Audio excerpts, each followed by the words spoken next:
Tukue na wewe by the way, ukwetu hapo jirani, tusifu Mungu pamoja. Si kweli? Now welcome.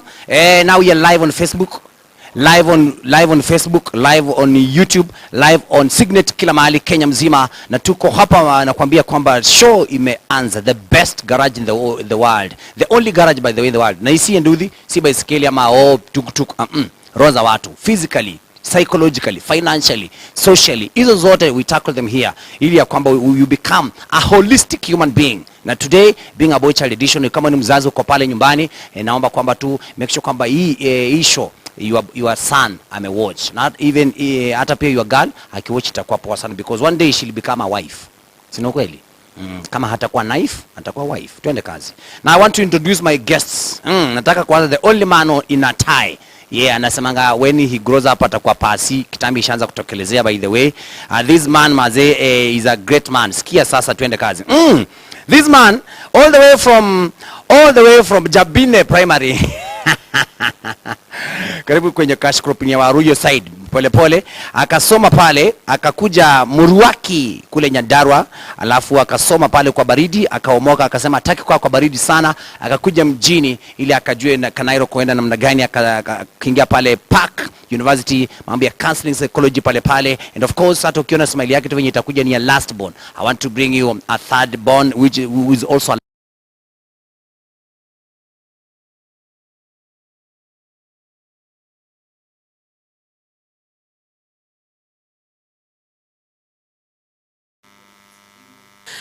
kama Mihona alivyotaja, kwa majina ni Sami Kafugi na nimeokoka, and welcome.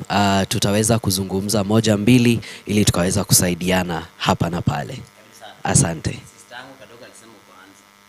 Asante, nashukuru. Anaweza kujua kwa sababu anaangalia na lens kidogo Yes. Asante, nashukuru. Thank you. Very important.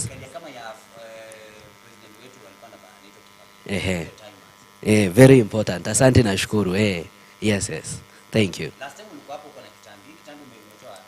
Ilikuwa ni ile tulikuwa tumeficha white kidogo. Tunaficha white kidogo, lakini Yesu ni Bwana. Yes, Yesu ni Bwana, na tunashukuru sana kwa kuweza kufika mahali hapa. Yes, na tunaweza kusaidiana moja mbili. Yes. Karibu tena sana. Now, twende kazi. Tunaendelea vizuri sana. Tukuje sasa hapa. Naona on my immediate left, my immediate right, niko na mzee mzima pale ametulia bana. Ukimwona anakaa tu pesa, anakaa tu anointing hivi, anakaa tu kingdom financial hivi, anakaa mtu state house hivi. Si story mob, lakini mzee anakaa tu yani amejipanga hapa. All the way from Fair Loans mpaka hadi yeye huyu ni cool kid, una get. Juu hata venye majina zenye alisomea shule primary alisomea Fair Loans, hata sijui ni wapi, sijui kama ni US ama ni UK.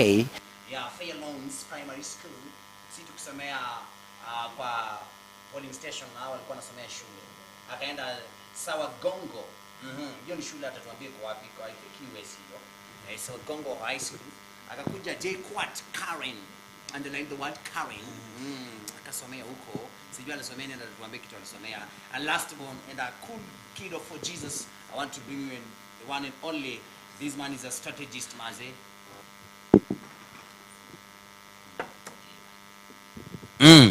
Bas, tuanze tena.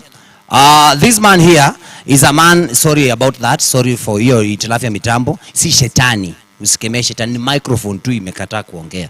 Tuanze tena. This man, as I was telling you, is a man who loves Jesus, strategist, and this man anapendanga God sana by the way. Anapenda mambo iende straight nini mambo iko imetulia iko sawa, na alisomea shule ambayo ni poa sana. Akaenda Fair Loans Primary School, akakuja Sawagongo, shule kubwa tena sana pale high school.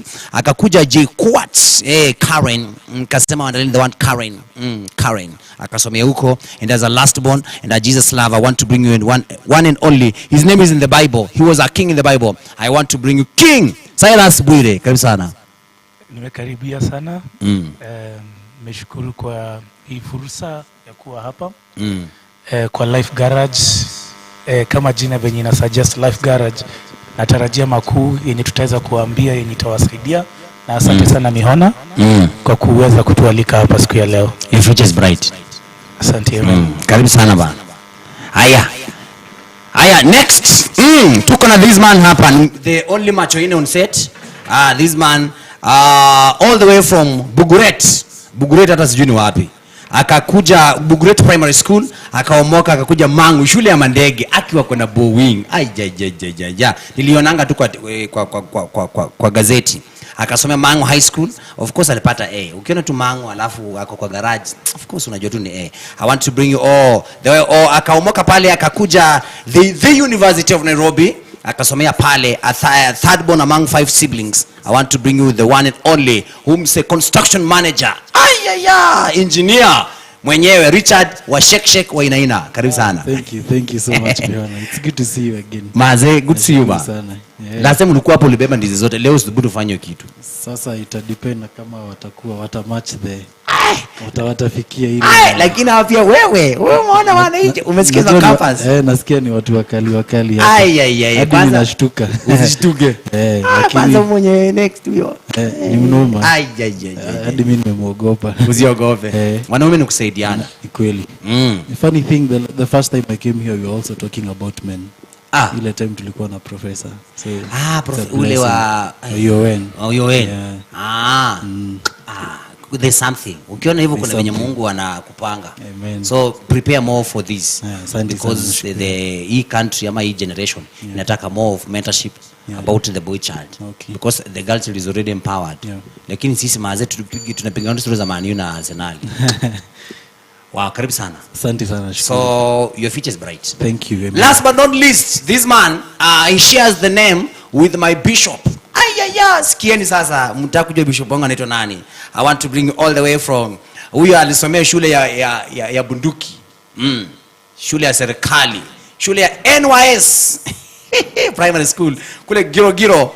Akakuja pale Nyahururu secondary school huko. Alafu akakuja KU. I want to bring our firstborn, an MOG, a Jesus lover, umsewa anaomba maze. Na kusoma scripture na kuinterpret maze na anapendanga God sana. I want to bring you one and only, the cool man himself, Edwin Mwai. Karibu sana my brother. Asante sana. Yes. Your future is bright maze. Thank you very much. Ulisomea nini kwanza huko KU? Mimi nilisomea Bachelor of Science and specifically I majored in mathematics. 5 times 2 10. Wewe ni chopi. Hivyo tu bila kuchukua kalamu. Wewe ni chopi maze. Yeah. Karibu sana. Asante sana. I'm so maze, niko humble sana to have you on set maze. Thank you very much. Your future is bright. Thank you very much. Yes. Na hiyo shati ni kali maze. Hata nataka utanipatia secret maze. Hiyo shimo maze. Mimi nitaenda hapo. Hiyo plug. Si ndio? Don't worry. I can't be worried. We are together. Kabugi. Yes sir. Maze, nataka tuanze identity because number 1 tumekuwa na challenge sana for boy child. A girl child is empowered. Yes. Okay, I happen to handle juveniles and if you ukichukua msichana umweke pale umpatie microphone mwambie introduce who are you? My name is Mary Naliaka. I am a girl. I go to school to Shinoi Primary School and I love God. Yes. The same microphone patia boy. Anakaa hivi. Anakaa anaanguka. Alafu anasema mimi ndonga Brayo. Mimi napenda Man U. Alafu tulipiga mtu, in fact tunaua mtu leo usiku. Mnaua nani? You just told them introduce yourself. Maze boy chala nangangana. Yes. Halafu ana feel kama yani you just wonder tuko wapi. Let's start from there. Good. You see, when we are talking about identity, actually umeileta so good that boy child kuna venye ameachiliwa, ameshindwa kujiongea, ameshindwa kuji express. And when we are talking about identity, identity is formed first of all from your background, how you have grown up. Now, as a society, there is somewhere that we have gone wrong, and as a psychologist, I can give some few examples. For example, wakati ambapo we are growing up and we are telling children, that is the boys, that hapana we ni mwanaume, you cannot cry. mwanaume aliangi, mwanaume ni kukaa ngumu, you know, and they grow up wakijua hivyo, that as a man you cannot express how you feel. But then we forget that men are human beings with feelings and with emotions just like the girls. So the ladies, mtoto msichana ataanguka akiwa mdogo, atachukuliwa, atapanguzwa, ataambiwa pole, lakini when a boy child ameanguka, you know, you will be told usilie, mwanaume aliangi. You know, unaliaje kama msichana? Unalia aje? And you know, they will start even being given names za kuitwa wasichana. Now that is where the society has gone wrong from the formative stage, that mtoto kijana analelewa na ile hali ya kukaa ngumu. Then what does it form in them? When we are talking about identity, we look at a few things that I would want to define. Number one is self-awareness. Self-awareness, how well are they aware of their emotions? How well are they aware of their feelings? How well are they aware of their thoughts? Because if we are talking about identity, if one is not aware of how they are feeling and expressing how they are feeling, then there is something wrong with their identity. But also number two is self-image. How do they view themselves? Yeye akiambiwa ajidescribe, how do they view themselves? You know, how can they describe themselves? And not only, you know, in the in the external and in the internal, how are they viewing themselves? But also number three, is you know, the aspect of self-esteem. You know, that this person akiambiwa asimame, they are not worried that how people will view them. They have you know, an internal confidence that they've been able to build as men. You know, and you know that as men, kuna ile aspect that you are expected to be confident. You know, nakumbuka tukiwa high school, especially time ya mafanki, ulikuwa unapata, you know, kumekuja mashule za madem and all that, and then when unajulikana we ni muoga, utashikwa na maboi wenzako, utapushiwa mahali kuna madem, and you're told no, go talk to that lady. You know, and unapata kuna wengine, they suffer because they have not been trained in an environment to express themselves. And so when we are talking about the issues of men, then that is where we have to begin from, the formative stage. How have they been formed? And once we have been able to settle that, you know, that idea or that problem, once we've been able to settle it down, then we can be able to rectify all these other things, because it starts from the formative stage. Wow, beautiful. Hey, that is a psychologist speaking.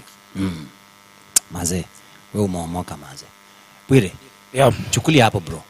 Boy child, especially kwa the topic ya kufanya na identity, my friend amecover like 3/4 out of it. Amecover almost everything, but mahali yenye imebaki, I can just add some points onto it. Kwa sababu most of the people in our life, we usually try to identify who we are. Na utapata our parents are very busy at some point, the guardians wenye tuko nao wako busy at some point, which shouldn't be the case. Wanachia watoto wao TV ama internet iweze kuwa guide. Utapata mtoto hata akijaribu kujijua yeye ni nani, when he's trying to identify who he is, ataanza kujiidentify na celeb fulani kwa TV, ataanza kujiidentify na celeb fulani kwa social media mwenye ameona. So utapata hii ndio itakuja kuwa self identity yake. Utapata hata tukiwa wadogo, utapata kijana akivaa Nike ama Adidas, anaona sasa self esteem yake imeenda juu. Anadhani self identity yake iko kwa label. Lakini self identity ya kijana ama ya mtoto haiko kwa label. Watoto wanafaa wafunzwe itakuwaje wajue hao ni wakina nani, watawezaje kujiexpress kama venye alisema. Hii yote italingana na venye mzazi mwenyewe atakuwa keen kwa mtoto. Angalia mtoto wake, ajue mimi nimezaa kijana, niko na kijana anakuwa, nitawezaje kufanya ye mwenyewe ajijue ye ni nani, asijijue kulingana na watu wenye ameona kwa TV. Na hii yote itakuja venye utaelekeza mtoto kwa njia ya kuenda kwa spirituality, unaweza peleka mtoto kwa guidance mzuri, ukae na mtoto at least through especially the Bible. Mtoto anaweza jiangalia na jue image yake iko kwenye Bible. Na kijua image yake iko kwenye Bible, ataji-identify as the supreme being mwenye Mungu amemuumba. Na hiyo itaweza kuua hii mambo ya self identity yenye kijana ajijui, haiziji express. A good example yenye Mihona amepatiana, utapata ni ukweli, ukichukua msichana wa class 6 ama class 10, umuulize what do you want to be, she'll be so straight to the point. She'll tell you, yeah, I want to be an aeronautical engineer, this is what I've been working on, this is what I'm focusing on. Atajua ni nini penye ataenda, because the society we have took more of our time empowering the girl child and we have neglected the boy child. I hope this conversation inaweza change sasa, isikuwe hata boy child pekee ama girl child pekee. How will we look into our children? These are both children, either boy or a girl. We need to empower our children for them to be able to be stable in their identity. Na nitamalizia nikisema hivi, when a child identifies his identity and especially like a boy child, akiweza jijua yeye ni nani, remember the boy child in future time, huyu atakuja akuwe a husband ya mtu, atakuwa anakuwa as the head of the family at one point. Na kikuwa the head of the family na ile identity mzuri yenye amepewa kama foundation, inamaanisha the family structure imekuwa in place, and when the family structure imekuwa in place, the whole country is at peace. Wow. Esh. Bana mnakohoa mapoint bana. Bana Richard. Yes. Chukulia hapo bana. Well, unajua after psychologist wameongea, sometimes unashangaa utasema nini. Because I feel like whatever I have to say, it is not from school, and sometimes you may be afraid useme kitu iko very wrong, iko very out. But I think when it comes to identity, naweza sema, I think maybe for me, sijaienda a class to learn about manhood or anything, but from what I have observed in life, being a man, Jordan Peterson said it is necessary to be a man, to be men, because he was at one point asking, who will make these things, who will make this, who will make these technologies, nani atasukuma gari kikwama. And so he says it is very necessary to be men, and I believe him, it is necessary to be men. And I think the problem we have today is that every time we try to empower men, boys, it looks like we are trying to catch up with the girls, or we are trying to finyilia the girls. Every time the girl is empowered, the man feels insecure, ni kama sasa tumepitwa na women. But now it is not a competition. Venye tu Mr. Bwiri amesema, we are not competing, we are here to look at it as how do we bring up our children. And I think what I can say is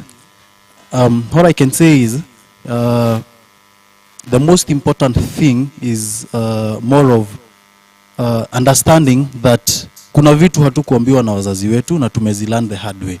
And so by any chance we have anybody mwenye ako behind us, whether it's our kids, whether it's people who are younger than us, we should try as much as possible to teach them those things that we are not taught and we thought they were very important, because that's the only way tutaweza ku overcome all these problems za feeling inferior na hizo vitu zote zenye zimeparticipate kufanya mahali tumefika saa hizi. Because right now mahali tunaelekea ama mahali tuko, if you're not careful, the greatest enmity will not be east versus west, it will not be black versus white, haitakuwa tribal, itakuwa gender.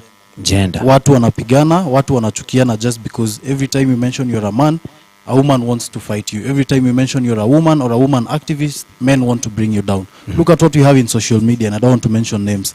We have very toxic feminists bringing the idea of women can be independent, they can do without men. We have very toxic men who are saying, be as toxic as possible, be as bad, be as rude, be a man. Like right now, the social media's description of a man is how rude you can be, how tough you can be. On the other hand, the definition of a woman is how aggressive you can be and beat men and be independent and live without men. Or be like them. Or be like them. Actually, it's also an option. Alafu sasa tunapata sasa another generation ile inasema I am a man but I identify as a...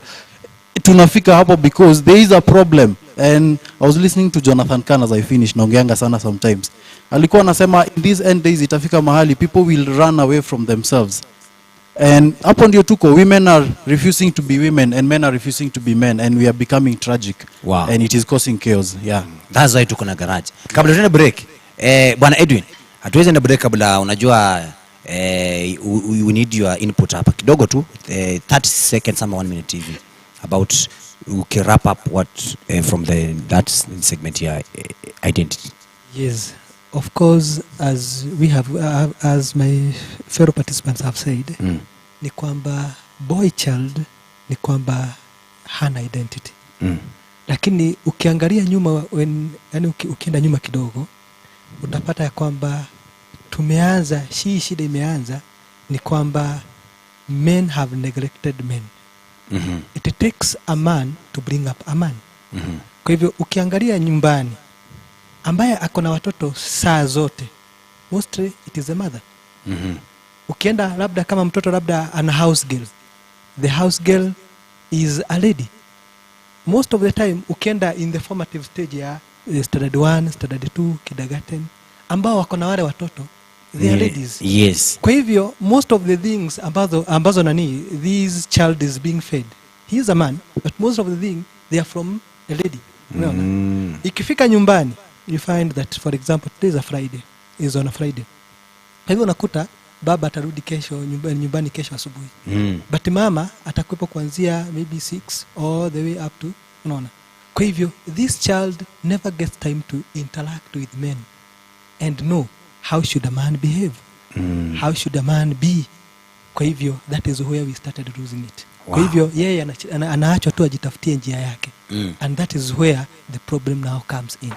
Your future is bright. Manze, sijaiona maisha hivyo. By the way ba, ni unakaa na house help a lady, primary class. Mimi nakumbuka class 1 yangu manze nilisomeshwa na madam mpaka I think nilikutana na a male teacher nikiwa for class 4. Manze umenikumbusha mbali. Tupumzike kidogo, tunarudi this is Life Garage.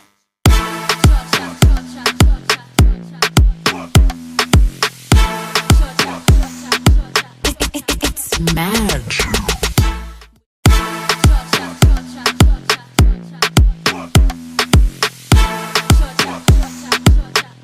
It's mad.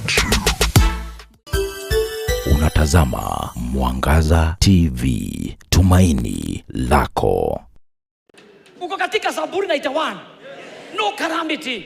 Neno la Mungu ni Mungu mwenyewe. Ahadi za Bwana hazivunjiki milele. Kila siku ya Jumamosi saa 3 asubuhi usikose kutazama kipindi cha Mwangaza wa Neno. Hapa utapokea mafundisho ya kiungu, ujumbe wa kinabii.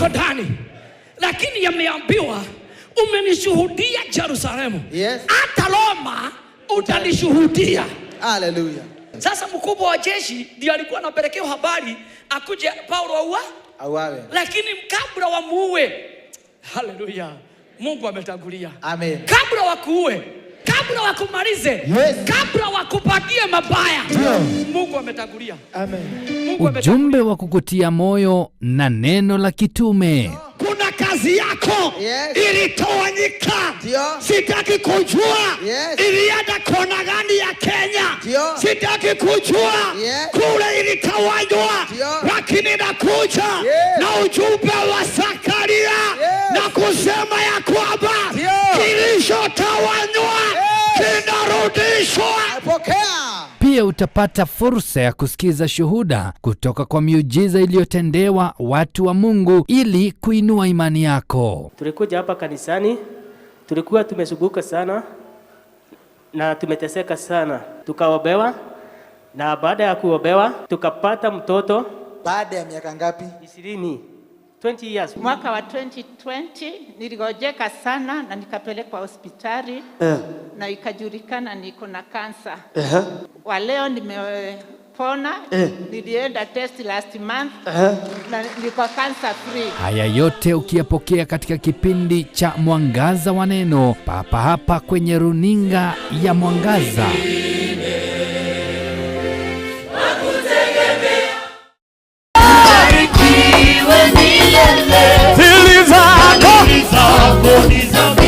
Njooni tuungane tumsifu Mwenyezi Mungu kila siku ya Ijumaa kuanzia saa 2 ya jioni hadi mida yake ya saa 6 usiku. Ukiinuliwa na wanadamu watakushusha chini.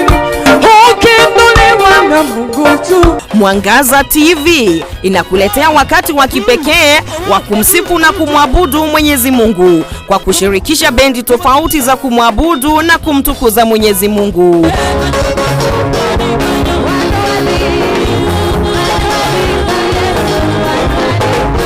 Ni kila siku ya Ijumaa. Tazama Sifa Night ukiletewa na Carol Washama. Waliotaka kutuumiza sisi, waliotaka tuaibike, wao ndio watakaoaibishwa katika jina la Yesu Kristo.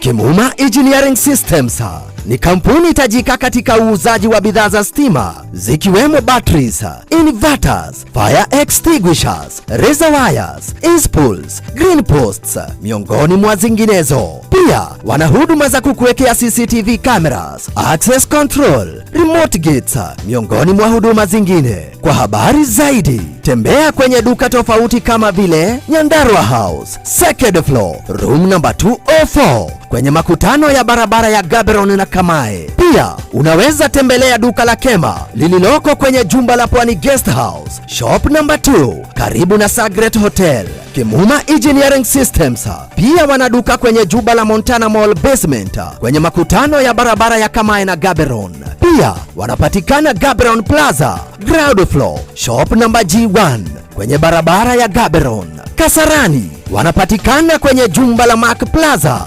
opposite Kasarani Police Station. Karibu upate huduma bora. Kwa habari zaidi piga simu nambari 0721 250 846 ama 0712 828. Pia unaweza piga nambari 0797 84 0000 au 0723 22 4444.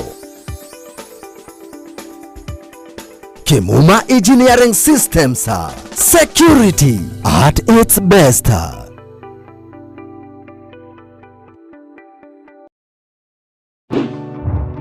Unatafuta vyombo vya muziki? Nam, usitafute tena. Smart Search Limited ni suluhu lako. Tuna vyombo vya muziki aina zote: power mixers, speaker cables, microphone cables, amplifiers, drum sets, condenser microphones, speakers, keyboards, microphones aina zote, guitars na accessories zingine nyingi. Kwa habari zaidi tupigie simu kupitia 0720 046 100 au 0739 046 100. Smart Search Limited, your trusted sound partner. Unatazama Mwangaza TV, tumaini lako.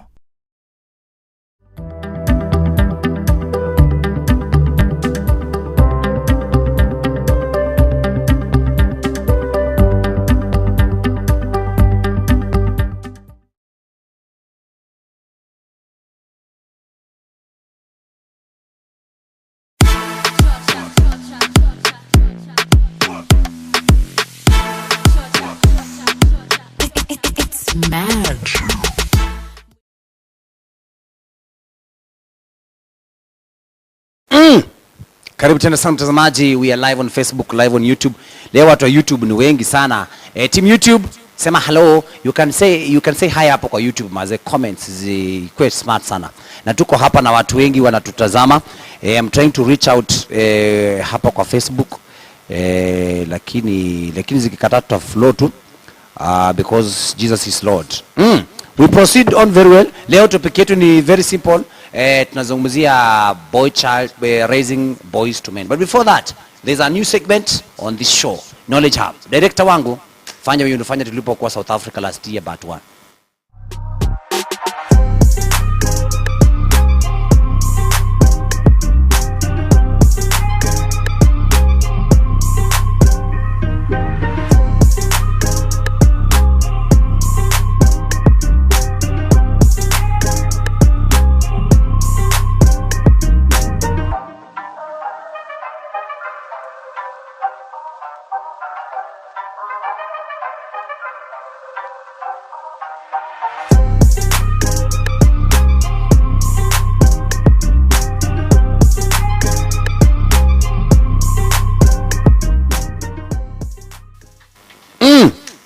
Karibu tena sana mtazamaji wangu wa Life Garage, na tuko hapa I'm just trying to kupata hapa feedback hapa kidogo network sometimes. Ann Button Singer, how are you? Muimbi, your future is bright. Declan Dombi, huyu ni inspector of police. Tulikuwa naye high school. Bwana, wewe tulikuwa tunaye from 2 alafu bro sasa hivi ni inspector. Future is bright. Tabi Wams, well done. Nancy Mbushi, thank you very much. Victor Bro, asante sana Nancy, asante sana. Freedom Mawia, amazing. Sam, go. Sam, Sam, unajua Frida ama ndio auntie? Unajua auntie anapendanga kusupport watu wake sana. Faith Wangoi, Pastor Omoke kutoka Isinya, thank you. Gladys wa Magari, very soon tutakuwa ndege. Mtakuwa naenda China kuleta mizigo. Sema amen. Alafu tuko na Emmanuel Mwaga kutoka Kajiado County, thank you. Nyawira Nyawish, Kayombo Tole tunaona sana. Watu wa Kayombo Tole wenye mjui shosho wangu kutoka Kamega. Kayombo Tole ni mahali panaitwa Kayole. Wameifanya tu hivi. Unajua Nairobi wanapenda kukoili hivi kama Thika Road venye kuzungumusha barabara na mazungumsho. Haya, David Giduka kutoka Lanet, thank you very much. Alafu Betty Kasrani, thank you kutoka wapi? Kasrani na hao wengine wote wako ndani kabisa. My brother Sami. Yes sir. Maze unajua uko smart. That's why nataka tuzungumzie hii maneno ya grooming. Okay. Boy child na uchafu. Bwana Yesu asifiwe. Boy child ukiwa pale nyumbani, socks kunuka, meno kubrush once a week. Sikumaniwe mechapwa ndio una brush meno. Alafu naoga after 3 days. Tuanzie hapo brother. Now, these are very, by the way, it's a very interesting topic, and you know, because someone said that the way you are dressed is the way you will be addressed. Now, hiyo ni kumaanisha vile ambavyo umevaa, that's how people will approach you. Now, pick a very good example of something that is happening in our social media and in our day-to-day, the world that we live in. You see men cross-dressing. You will find men wanataka kuvaa kama wanawake to create content. Now what I began to ask myself, what is making them head to that direction? And you realize that number one, kama vile ambavyo tuli introduce as we started, there is lack of identity, because why would a man dress like a woman no matter what content they are trying to do? It is because there is lack of identity. There is also lack of esteem, so to speak. And so you realize that men have not, you know, learned how to dress. You realize that you call a man for an interview and they'll come dressed in jeans. They'll come you know, in a very casual manner. Hata hawajachana nywele, they've not shaved, wameweka tu, you know, rasta and all that kind of. Hawajachana nywele lakini walikuwa wamechana vitu vingine. Bas, ndo hiyo sasa walikuwa wamechana lakini sio nywele, hawakuchana nywele, because there is a difference. So when they come, they are high, not high in God but high in something else. And so you realize that it's becoming a problem. So one time I happened to be speaking to a high school guy. Actually, it should be not so many months ago, and so this guy was asking me, is a guy from home, so he was asking me, Sam, I have always seen you uko smart, nini kwani ni ati upendi hii maisha ya kuvaa kijana nini, but something I told him, when you know your vision, you will know how to dress for it, and you will know even how to you know, kujipresent wewe mwenyewe, because you realize if you have a vision, hauwezi enda tu ukikaakaa, you know, ukivaa tu vyovyote, ati hauogi, unaenda kwa ofisi unanukanuka, una interact na watu, ukiingia kwa matatu hata watu hawataki kukuangalia, and sometimes you realize that hapo ndio opportunities ziko, because utaingia kwa matatu, uta interact with someone, and hapo ndio opportunity utapata. So I was telling this young man the reason as to why unapata wase wengi they are like that, one, wamekosa hata vision. Hakuna wase wakuwa you know, wakuwa direct, because again hauwezi pata vision kama hauna mtu wa kukudirect. Now in where I come from, they have a saying, wanasemanga hakuna mwanaume mama ya mwingine. Hebu iseme na kilugha yako ndio ingie vizuri. Gotire modoro nyina wore oge. Any. Now that is what they say. Now that is literally to tell you or to try to insinuate that a man, you cannot expect your fellow man to take care of you, akuulize umeoga, umekula, you know, all these kind of things. And so you have to train yourself, you know, as you are. So where am I driving to with, you know, these you know, stories that I am giving? So this is what I'm trying to say. When it comes to grooming and how you are going to wear, it has to come from a place of identity. It also has to come from a place of identifying what is your vision as a man. Because there is nothing bad as a man who does not have a vision. So it has to come from those two places. And then now you have to come to the place of identifying and understanding that once nime identify hizi vitu mbili, so this is how I want to be.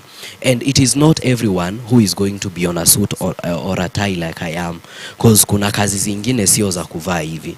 So it comes from a place of understanding nimestand wapi, vision na purpose yangu imesimamia wapi, so that I know you know what I need to do. But again, that is not to say that wanaume wasioge. You know, when I was in high school, and there is still this narrative in kwa high school za maboy, wanasema mwanaume kuoga kila siku bana, you know, na unapata kuna wale wenye wanaoga kila siku, they are always clean. Kama shati ni za white, it is white, not white cream, hata wakiwa high school. Na unapata again now, the schoolmates wanawapea majina zingine. But I think and I try to, you know, tell the people that I can, that as young as you are, no matter the age that you are in, cleanliness is very, very, very important. Because that is going to determine even how your life is gonna be. Because you cannot expect to be dirty and your life ikuwe bright. Hapo tutakuwa tumedanganyana. Hapo umeweza. Yes. Mkubwa. Bwire. Kabisa. Mse mwenye ananuka miguu. Unamwambia aje na brushing meno. How do you approach that mazi? In a polite way. How? Okay, utuseme mimi hii ni example bro. Watu wa kutrendisha watu. Hii ni example. Msidhubutu kutumia hii example. Okay, mimi huwa socks zangu zinaleta mnuso mzuri.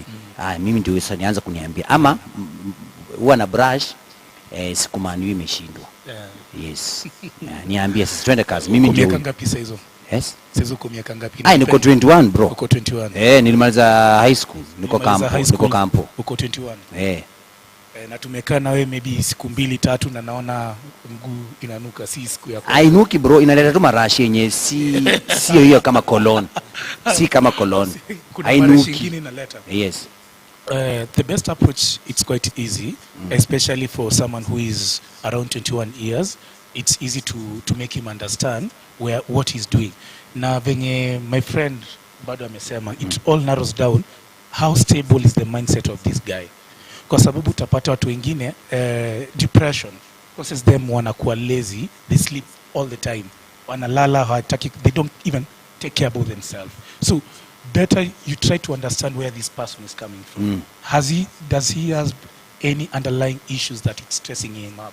Pengine see his nature, but maybe ni hiyo siku circumstances through a season imemfanya amekuwa low, very low, and he doesn't want to do anything, he doesn't want to see anything. But kama ni character yake, you can tell him yenye mimi naona uko sawa, but kuna vitu 2-3 yenye inaweza kukufanya usipike penye unaenda, kwa sababu hakuna mtu ataku welcome mahali na pate maybe mguu yako inatoa perfume yenye si decent ama mdomo good, unaona. So utajaribu kumueleza such kind of things, kuna venye itakulimit opportunities. And as we all know, we don't trade with animals, we only trade with human beings, and human beings wanasemanga perception is power. So if you come with such kind of a perception to me and you are very well skilled, I'll turn you out.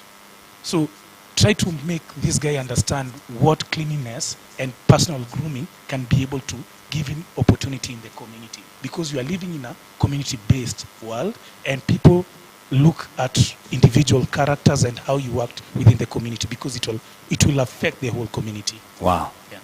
Yeah. Bana, nataka tuzungumzie maneno venye tu iko. We are sorting out many things maze. Rich, maze wewe unajua ulisoma shule ya mababi, maze usafi ni nini, lakini kuna watu wengine maze historia ya kuoga. Nataka tuibonge tu hivyo, unajua kuoga tu. Kwa sababu kuoga maze tuko na challenge kama sisi boy child. Maze tunaonanga kama si lazima maze. Mimi nakumbuka tukiwa high school ilikuanga watu kwa wana make a joke. Nyama tulikuwa nakulanga mara 3 ama 2. So walikuwa nasema msee tunaoga siku ya mwili nyama. So nyama ikiingia ukiona gari ya nyama imeingia pale.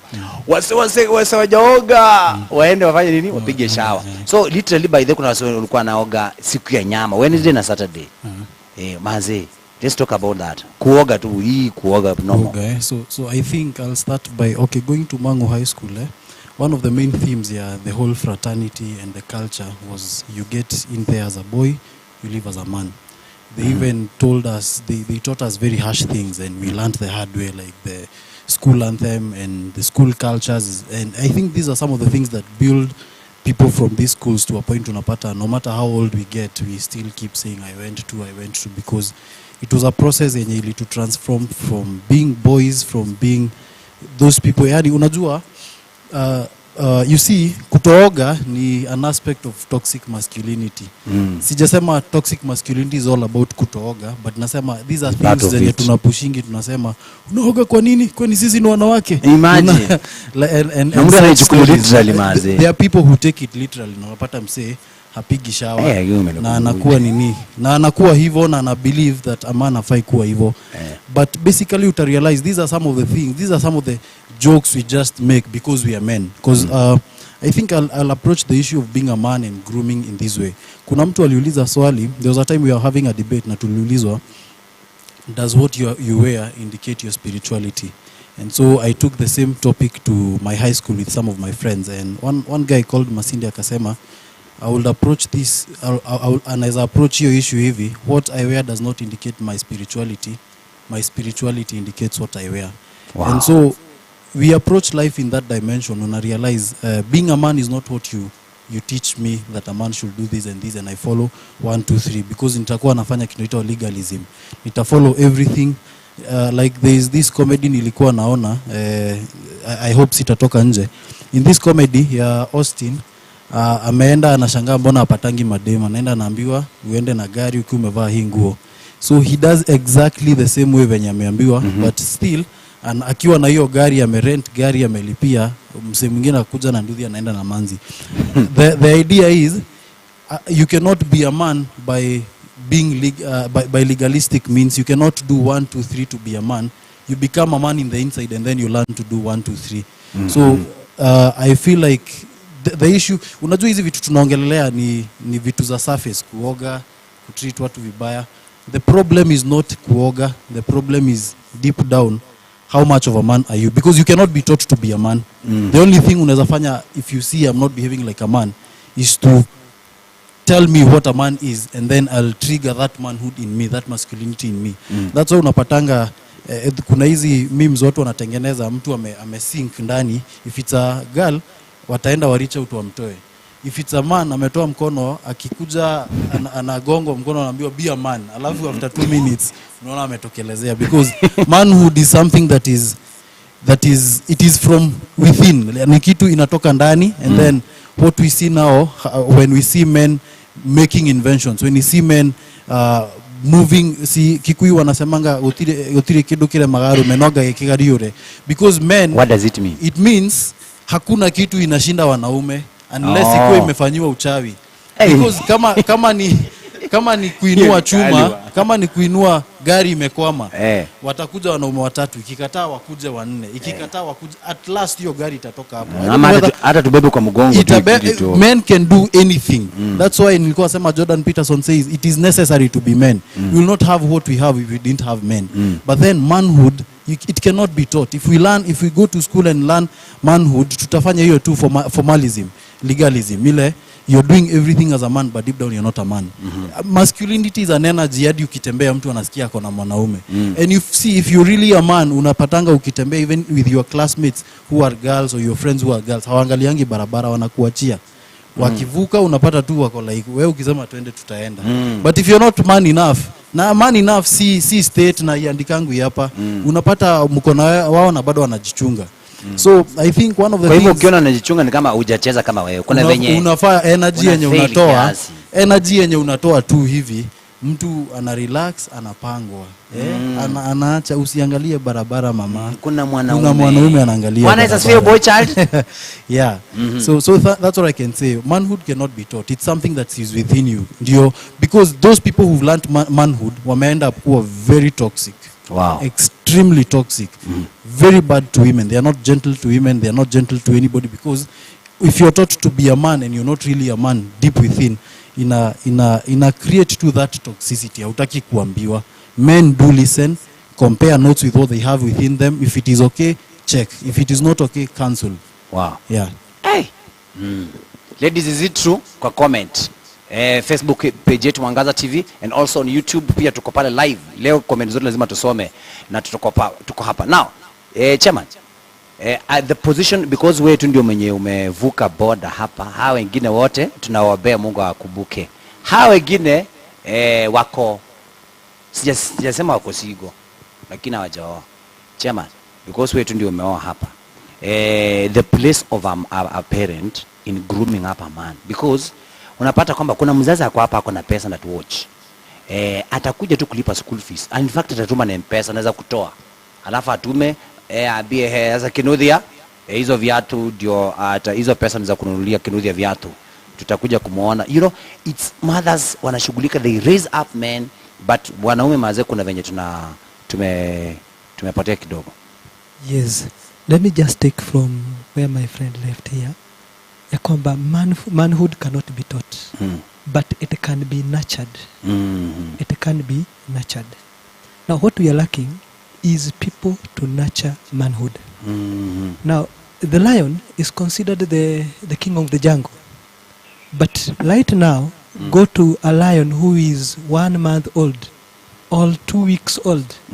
You can easily tamper with that lion and nothing happens.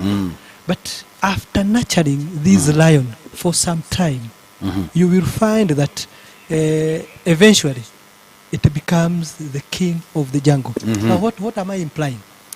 It is that at home, when you go back at home, is that boy child is never given responsibilities, especially responsibility whereby he is supposed to do the household chores. Now this one, we are losing in nurturing this child. This person comes maybe to campus, he's supposed to live alone. He has been all through, he has, yani amekuwa akifanywa kazi zote, anaoshewa boxer, anaoshewa sijui nini, anaoshewa kila kitu, kidogo aoshwe hadi mwili, unaona? Lakini sasa ameingia campus, anajikuta yuko yeye na yeye mwenyewe. Kwa hivyo what do you expect? Kwa hivyo hajui. I had a guy tukiwa KU. This is how he would clean the cubicle. Anakwambia sasa I want to clean the cubicle. So what does he do? Ana remove a shirt yenye amevaa. Yenye amevaa. Anasema si baadaye nitaiosha. He cleans with it. Anapanguzia shirt amevaa. Yes. And then anaichukua anaifua. But at the end of the day unakuta inakuwa imefubaa. That is, it has some stains kwa sababu ya kazi ambao, and kesho yake unamkuta amevaa ile shati, unaona? Kwa hivyo it means that this person he has not been nurtured as a man. Now this one goes back again ya kwamba unakuta as a man nikiwa nyumbani, I don't want to participate even cooking. I don't want to participate in anything. Niko ready, I leave my children not to eat other than niende jikoni nikawapikie because the mother is not there or the house girl is not there. That is not the kind of men that we are bringing up. Kwa hivyo what I would maybe urge the parent, the first thing, be a role model. That is the first. Unajua when we were in high school or in primary school, ungeona mwalimu anakuja anafundisha hesabu, anafundisha nini, lakini mwalimu akiondoka, instead ya mtu aende akafanya hesabu pale, anaanza kuwalk like the way the teacher walks. Kwa hivyo the first impact ambao nini mwalimu au anybody au an adult anaacha kwa mtoto, it is what you do, not what you teach, what you do. What do you do at home? Kwa hivyo as a man, be a role model. Fanya yale mambo ambao ungetaka mtoto wako afanye baadaye. If you want your child to respect ladies, respect the mother. Wow. Rudi your point. If you want if you want your child to respect ladies, respect the mother. Kwa sababu the only lady ambayo ako naye nyumbani ni the mother. Kwa hivyo akiona ya kwamba you respect the mother, na yeye siku ambayo atakuwa yuko married na nini, he will equally respect the lady ambayo atakuwa in her life.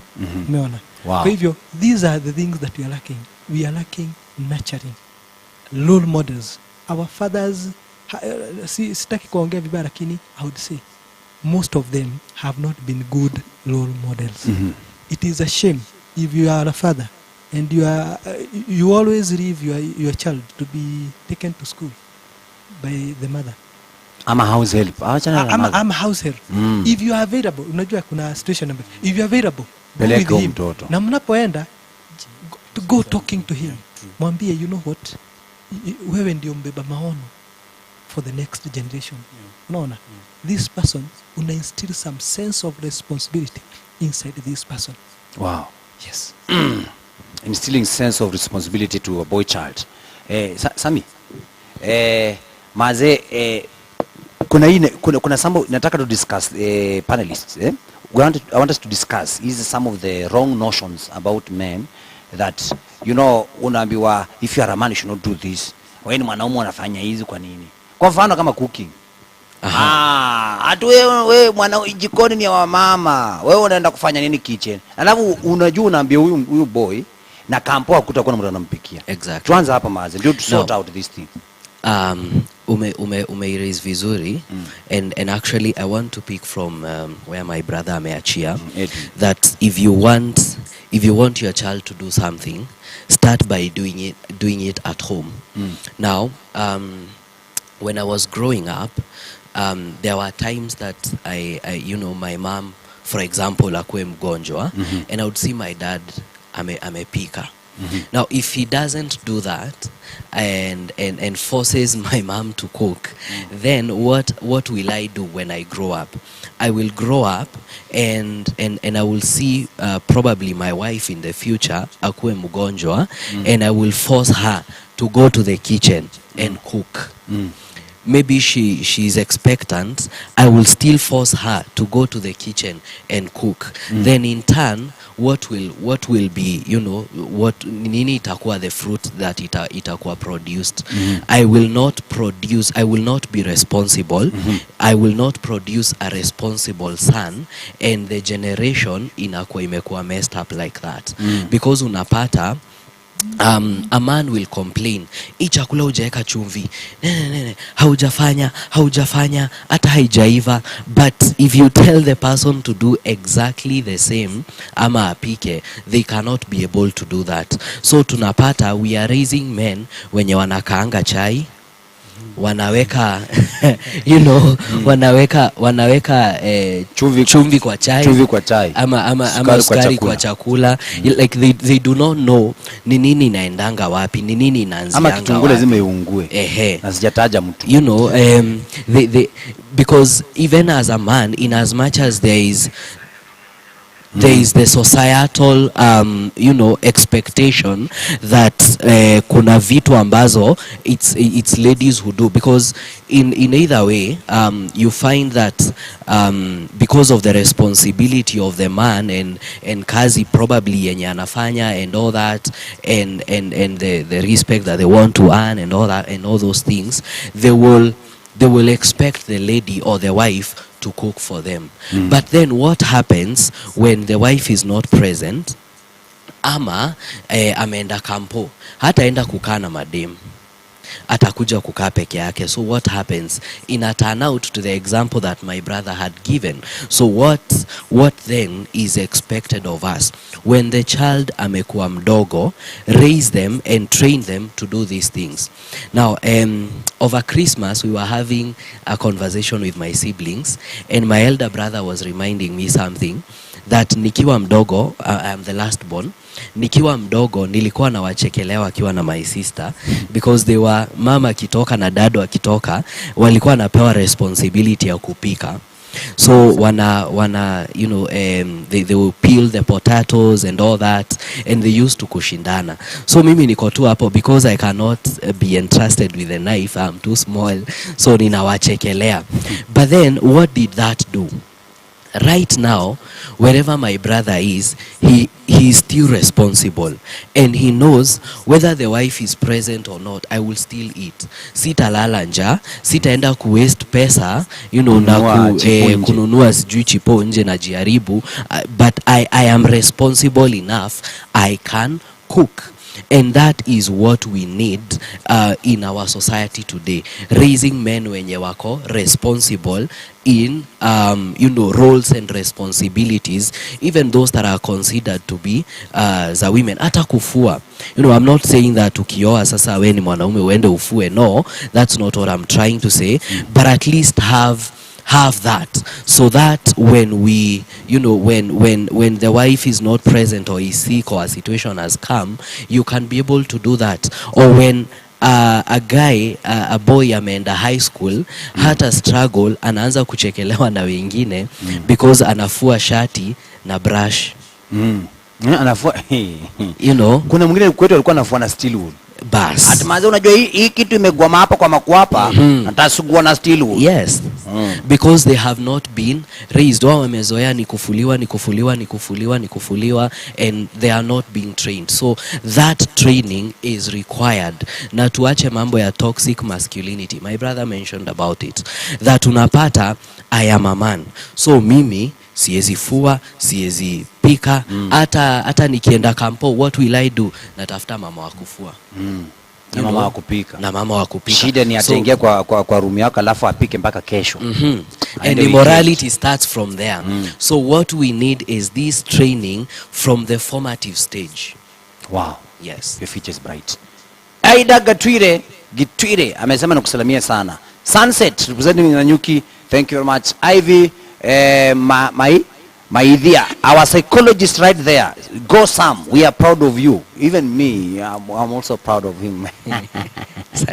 Alafu na hao wengine tutakuwa tunasoma tukirejea. Pia watu wa YouTube maze, comment hapo. Naona mko wengi lakini sijaona comments zenu, but thank you very much for always tuning in. Kwa hivyo tunapumzika kidogo, tunarejea, alafu tuendelee tuone mambo itakuwa namna gani. Keep communicating, keep sending your feedback, na mimi nitakuwa nasoma as we come back. Tunaporejea tutakuwa tunazungumzia mambo ya boy child, of course. Don't go far.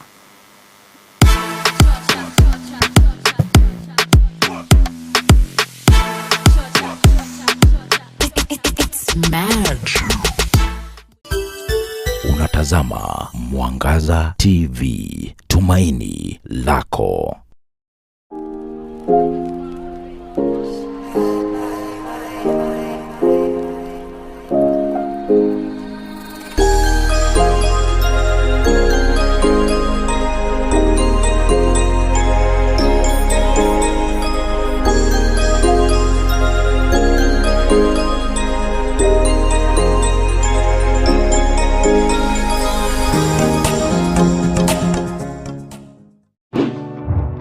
Unatafuta vyombo vya muziki? Nam, usitafute tena.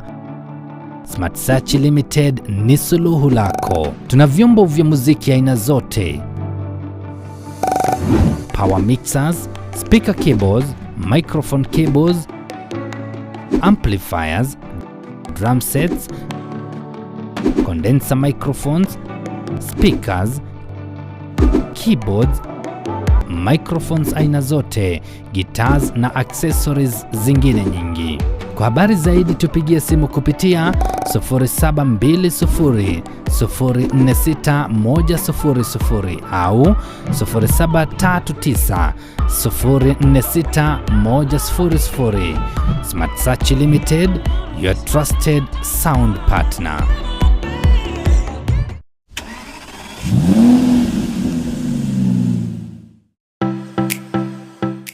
Unatamani kuwa dereva shupavu? Bas, ndoto yako sasa inaweza timia. Unachohitaji tu ni uwe na umri wa miaka 18 na zaidi. Chuo cha udereva cha Jewel Institute of Advanced Driving sasa wanakutangazia kuwa kufahamu kuendesha gari kumerahisishwa vilivyo. Ukipata wakufunzi wazuri waliohitimu na wenye uadilifu, utajua kuendesha gari kwa muda mchache mno. Jewel Institute of Advanced Driving wanakufunza udereva wa magari aina yote, magari madogo hadi udereva wa malori. Malipo yao ni nafuu zaidi. Jiandikishe leo na bila shaka hautajuta. Jewel Institute of Advanced Driving. Drive with confidence.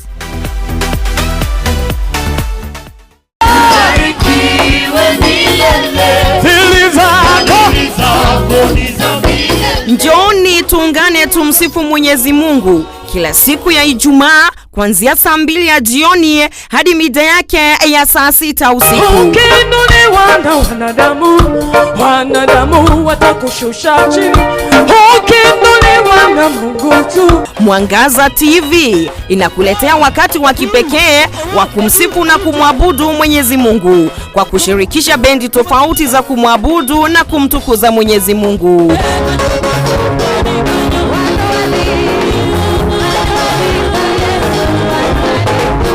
Ni kila siku ya Ijumaa. Tazama Sifa Night ukiletewa na Carol Washama. Waliotaka kutuumiza sisi, waliotaka tuaibike, wao ndio watakaoaibishwa katika jina la Yesu Kristo.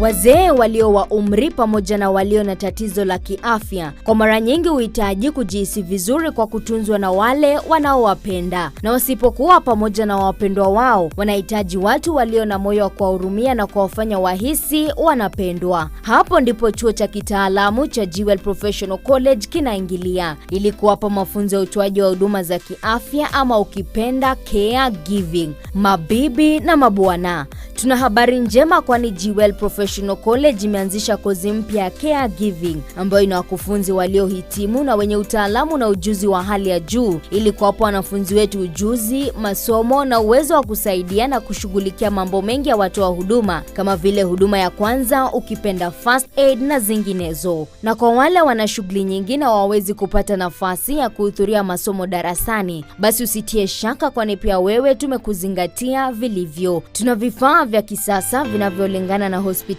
za hali ya juu ili kukupa ujuzi na mafunzo ya kuelewana na wateja. Karibuni nyote Jewel Professional College, mjiunge nasi kwani ni shule yenye maadili ya Kikristo. Jewel Professional College, the fear of the Lord is the beginning of wisdom.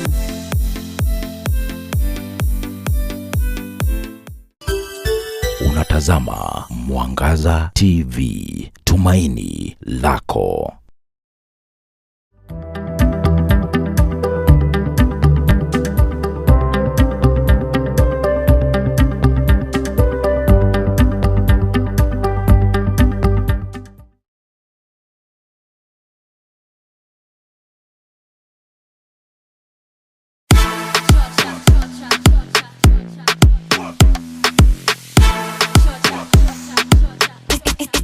Mad.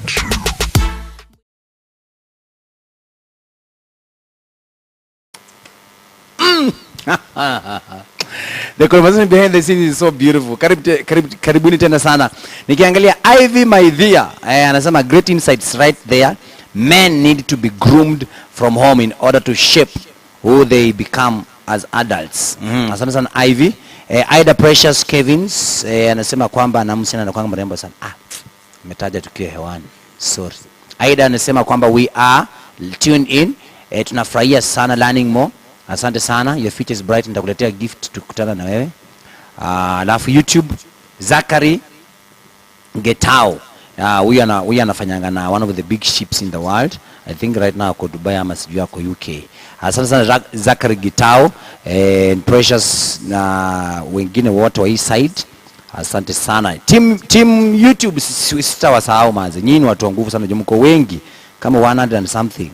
Mko wengi sana. Haya, dealing with the empowered child, empowered girl child. Tuanzie hapa. Maze boy child wanakuanga. Yani for example mimi niko na best nasikia unasikia nikimuuliza wewe unatamani kuoa dem gani? Maze dem asikuwa amesoma kuniliko. Dem asikue kwanza ati amepata mse ana freeze, ana freak out, anasema maze anaogopa kabisa. What is the problem, or how do you handle that? Handling an empowered girl child, it's quite easy, and there is no shortcut towards it. The only thing that empowerment can do, empowerment can be handled by empowerment. Hakuna venye a girl will be empowered with so much knowledge. That's knowledge number one, because we have 3 aspects that we have to look into. First one is knowledge, the second one is understanding, the third one is wisdom. What is knowledge? Knowledge is basically going to get things that are from the source, the true information from the source that are workable. Then understanding is comprehending this information and understanding how you will act upon it. That's understanding. Then wisdom is putting all this information into action. So Sazile msichana amekuwa empowered with all these 3 things, with knowledge, with understanding, with wisdom. Also a man as the head of the family, and we usually say men are the head of the family. You can't lead when you don't have any light, you don't have any information, you're not knowledgeable, you'll always be blind. A blind man can never lead someone who sees. Remember, the empowered girl is seeing far away from what the man can see. So the only solution to all this ni kuambia mwanaume ama kijana, the boy child, to empower them to go get books. Whoever leads become a lead. So if you are called a man to lead, don't allow the woman who is also your wife to know more than you. So for you to be able to become a functional leader in that house, you need more information, you need more insight, you need to be the standard setter, you need to be a leader. Apart from that, there's another thing.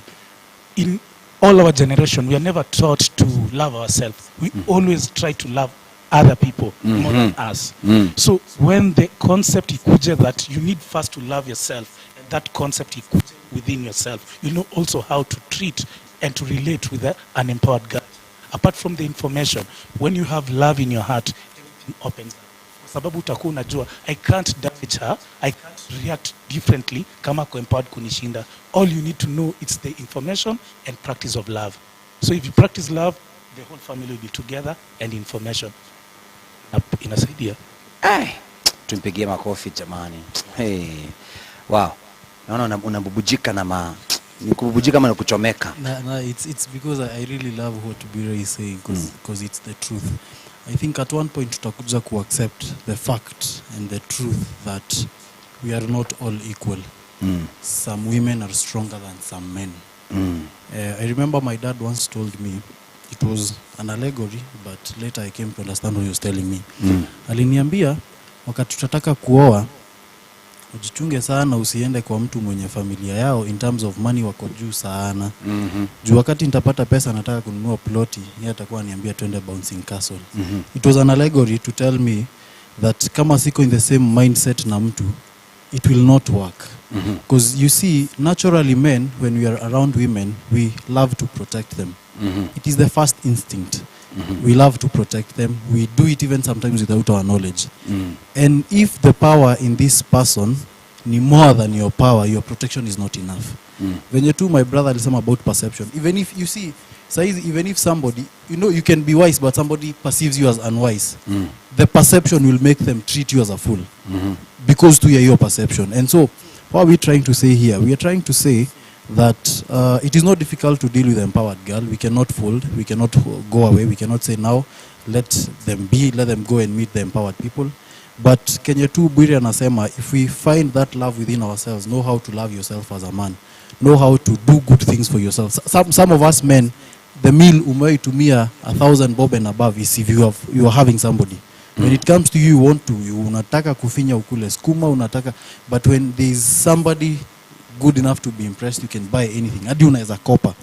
And I think we need to know how to love ourselves. We need to know how to know that we are men. When I say I come first, I don't mean I become selfish. It means I should know that as a man I cannot give what I don't have. Even Jesus said, love your neighbor as you love yourself, not love yourself as you love your neighbor. Because if you don't learn how to love yourself, you not learn how to love other people. I don't think the empowered woman doesn't need a man in their life. Actually, most of these very fine-tuned women hawana shida na wewe. Utu twenye hatujatrainiwa, twenye tuko na peer pressure, nataka mtu akona pesa na gari na iPhone, hao ndo wanasumbua wanaume. But if you check vizuri, uangalie, most of mature women, they just want you to be a man. Just be a man. Because we may debate here that an empowered girl will waste you na hizo vitu zote, but utaingia na mtu unafikiria kwa chini yako, aingie job, apate promotion, apate salary, vitu zake ziende vizuri na akupite. If you being a man dependent on how much you are bringing that woman down, that moment amepita, you'll never be a man. You lose your confidence, you lose yourself, you lose anything that it is to be a man. Sijui kama na make sense, but I hope I am making sense. But if we thrive on being men, because generations have changed. Saizi si ile time wanaume walikuwa wanakohoa bibi anaitika. It's not gonna happen. And if it happens, itakuwa a patriarchal society. In fact, ukikohoa anakuletea na kachifu. Exactly. Times have changed. Yes. But ukiangalia vizuri history, unaona like when we were talking about nurturing, as early as time this guy called Marcus Aurelius. Marcus Aurelius was an emperor in Rome. His son was Commodus. Hakulea mtoto wake. He was not present to kulea Commodus. Commodus became the most I almost used ile jina ya kibe. Anasemanga aje sitaki kutumia. Hiyo hadi sitatumia. But Commodus was bogus. Commodus was he even made Rome he go bankrupt, wakapoteza maize, wakapoteza everything. He was one of the people who participated to the downfall of Commodus, just because as early as then and even today and even in the future, nurturing is important. And so as early as then and today and even in the future, no matter how much technology it has changed, the most important thing is to be a man. And what is to be a man is to be a man. Like haina definition ni kukuwa mwanaume. You see, it is one of the things yenye si offensive. If I tell you, nikwambia ni aje mwanaume, it's not offensive. Unlike the other side, it looks offensive. But being a man, you find yourself to be a man, and being a man is being a man. Haina definition. And so if you don't know how to be a man, stay with men and learn what men look like, how men do. Not learn to be masculine or learn to be a man, but stay around men and know what it is to be a man. And after that, to realize it doesn't matter how much anybody is empowered, they'll easily submit without your request. A girl is not supposed to be requested or asked to submit. They do it naturally if you're a man. Wow. And no matter how many times watakuwa empowered, no matter how far they go in terms of their monetary value or their knowledge. I'm not saying we don't become knowledgeable. I hope you're getting my point. But I'm saying if you become a man, uta realize had your knowledge, you know how to pursue knowledge, you know how to pursue finances. Uta realize that somebody could be earning more than you, but they know your financial work and intelligence is what they basically need. Natakwambia, let us manage my money. It's too much for me. Wow. So just be a man. Yeah. Wow. Edwin, this is for you. A point here, kuna mwenye anasema inaitwa V. Nowadays, men are feeling challenged by us ladies just because of some petty things like if I am an independent lady, self-driven and very hard-working, then the man feels threatened. It's just so sad. Respond, Mazi. Thank you very much. Actually, as I answer that question, I'll take from what Obida said about something about love. Most men are suffering because most of the time, well, let me maybe use the marriage scenario. When they get into the marriage, they get into a marriage when they are manipulative. That is, they want to manipulate the woman. Because most of the time when they are getting into the marriage, you find that it is the man who has the financial muscle. Now, it goes after maybe 5-10 years, the wife now, the table has changed. The wife is more stronger than, you see. Now, because of the deeds, ladies never forget. Exactly. They never forget. They will forgive, but they never forget. Because of the deed that you did back then, it is time for the revenge, which should be served well, called. Now, what happens? If you want, from day one. Speaking out of experience. Yes, from day one. Yani ukitaka vizuri, kutoka siku ya kwanza, ndio mmeingia kwa hao hivi, pap, ndio you are now married. Respect that person. You never know tomorrow. Respect that person. You will never feel, yani nakwambia hata hizo pesa zake atakuwa nakuletea, mnakaa mezani, you manage it. Kwa sababu anajua kwamba this person from day one has been supportive. Just think, suppose your wife was to become the president, just like the Samia of Tanzania. Will you run away from the marriage? And you cannot have two presidents in the same country. And we know that the strongest center of power in any country is a president. So what do? So we must agree that at times women will become stronger than us. But now what will carry you is how you treated this person when he was not having that power. If you read the story of maybe somebody like Samia, she has risen from the randa from a secretary up, just from a secretary, small by small, up to a president. Now, what will you do? We do now also strive to become a president. It might not be possible. So what happens is that at that stage, what carries you is how you treated this lady back then. If you treated her nicely, if you treated her with respect, you don't need to feel threatened. No, wow. You don't. Kabuki, tunamalizia mazee kwa sababu unaona saa kukule imefika. Boy child tunakutananga mahali, tunapatana like I went to shave. So tukiwa hapo conversation ilikuwa pale. Mazee the whole time around 1 hour. Kuna wanaume walikuwa napiga stories za Man U na Arsenal. Yaani mpaka hata vitu zingine mpaka nashtuka. Kumbe iko hivi. Yaani wanachambua Carabao, wanachambua EPL, wanachambua sijui leo kuna sijui leo hata leo sijui wanafanya wanatoss sijui hiyo whatever it is. Mazo umechambua, mpaka nakasema hii energy kama tungeitumia tu kuchambua hiyo na alafu tuipeleke place nyingine pia si inaweza kuwa poa sana. Yeah. Is the boy child energy may focus in a wrong thing? Yes, I want to agree with that the energy a boy child may put in other spheres other than what he's supposed to be focused on. For example, you will find many men atatoka tuassume anaenda church, atatoka church on Sunday, ataenda kuhang out na maboy wenzake. What will they be discussing? Watakuwa wana analyze football ya Sato, wakingoja ya Sunday jioni. Then wengine hata watakosana. In fact, they will be like, huyu mtu alituangusha. Well, alituangusha but hata hakujui. In fact, they do not even know that you exist. They do not know. Wengine hata wajui kuna country inaitwa Kenya, by the way.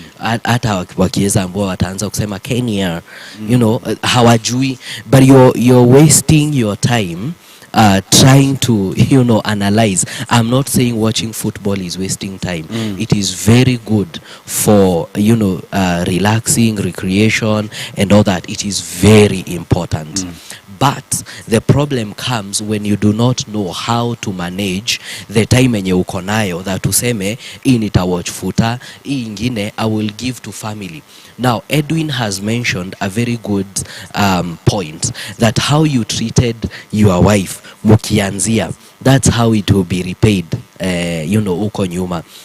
That wewe uko mbele rather, that you are giving your time to football, to your fellow men, munaenda kuanalyze futa, munaenda sijui kwa maclubbing and all those things, but you realize that when you grow old and disease zimeanza kuingia, you begin to understand that you will go back to your wife.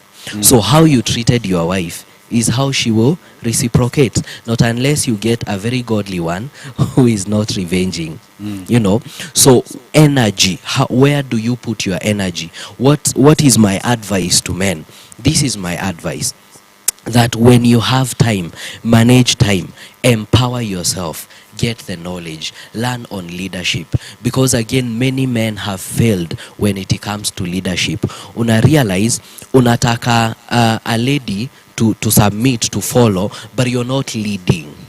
You know, you are not leading as a man. So you want to, you know, keep on referring to what, you know, a certain mentor said, a certain coach said, you know, a certain relationship counselor said that, you know, a man is the head. Lakini hiyo kichwa iko Meru na mwili iko Ukambani. Wow. Of course that relationship, that marriage is dead, because anywhere kichwa imeseparatiwa from mwili, there is no life. There is no life, basically. So what, empower yourself. That's what I'm trying to, you know, bring out here. That empower yourself, learn, and before you learn again, and unlearn things that culture has shaped that are not true. Because again, culture has tried to shape, you know, men as watu wenye wako, they are kings, you know. Yes, men are kings, but they are kings who are relational, you know. But culture has tried to shape it that mwanamke ako huko, wewe kama mwanaume uko huku, you give orders that they ought to be followed. Wow. But in our world today, that one doesn't happen. Just to add on that, what my friend has said, we have to understand that everything is good, but not everything is beneficial. Exactly. Yes. So football is good, but is it beneficial according to your vision? So empowerment, it's empowerment, but we have to empower ourselves according to the vision that we have. That's the direction where knowledge will be able to be functionable. And if you're strong enough in terms of empowerment and you take it seriously according to your vision, this one day it will pay, because your gift will bring you before kings. So if you empower yourself each and every day according to the vision that it has been put into your heart, as men, you'll be able to lead. And leaders, leading is a verb. It means doing. Yeah. It's moving. So all this information, once you're empowered, you move the family according to one direction. Remember, times and seasons have changed. The model that we were used to, like our grandfathers used to say that mimi naleta chakula and mama tangalia boma na, those things have gone. So we need to adapt. We need to look at what's happening into our culture and learn according to our vision. If we capture our vision, that's our empowerment to men. Wow, thank you very much. Powerful statement there. Not everything good is beneficial.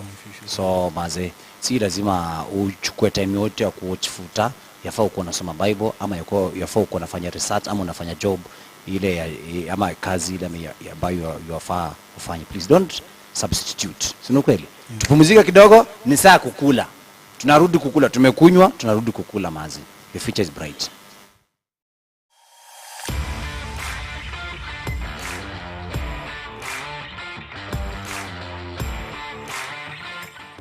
Na leo katika Fahamuka tunajifunza kuhusu the yoke ndani ya ndege. The yoke controls the airplane's ailerons. Yani, in short, it allows the pilot to move the airplane up, down, left and right. Twisting the yoke side to side controls roll and pitch. Kwa maisha, yafaa uwe na control ya maisha yako. Usikubali marafiki wanafiki wakupeleke kulia na kushoto bila kujua penye unaenda. Kuwa na control ya life yako ukiongozwa na Mungu na utaenda mbali. Mimi nimeshikilia yoke yangu. Je, wewe? Fahamuka uchangamke.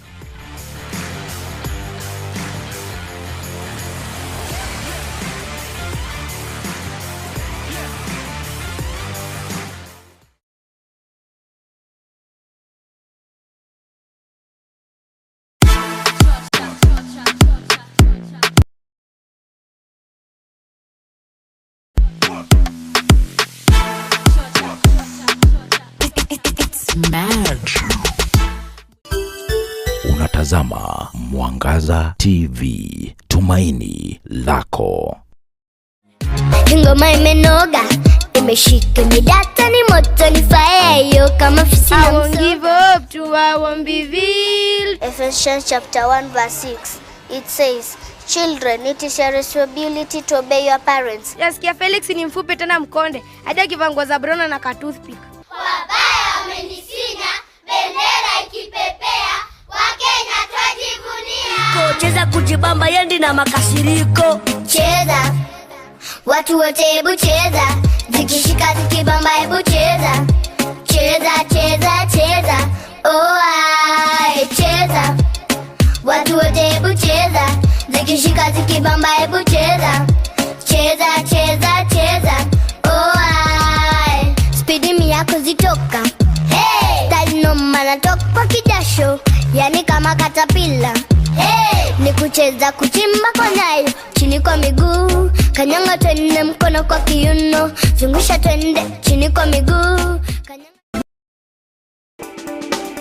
Kimuma Engineering Systems ni kampuni tajika katika uuzaji wa bidhaa za stima zikiwemo batteries, inverters, fire extinguishers, razor wires, inspools, green posts miongoni mwa zinginezo. Pia wana huduma za kukuwekea CCTV cameras, access control, remote gates miongoni mwa huduma zingine. Kwa habari zaidi tembea kwenye duka tofauti kama vile Nyandarua House, second floor, room number 204 kwenye makutano ya barabara ya Gaborone na Kamae. Pia unaweza tembelea duka la Kema lililoko kwenye jumba la Pwani Guest House, shop number 2 karibu na Sagret Hotel. Kimuma Engineering Systems pia wanaduka kwenye jumba la Montana Mall basement kwenye makutano ya barabara ya Kamae na Gaborone. Pia wanapatikana Gaborone Plaza ground floor, shop number G1 kwenye barabara ya Gaborone. Kasarani wanapatikana kwenye jumba la Mark Plaza opposite Kasarani Police Station. Karibu upate huduma bora.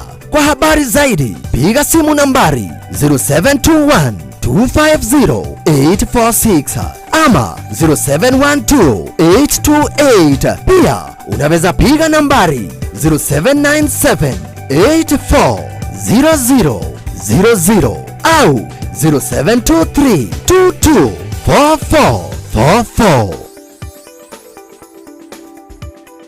Kimuma Engineering Systems, security at its best.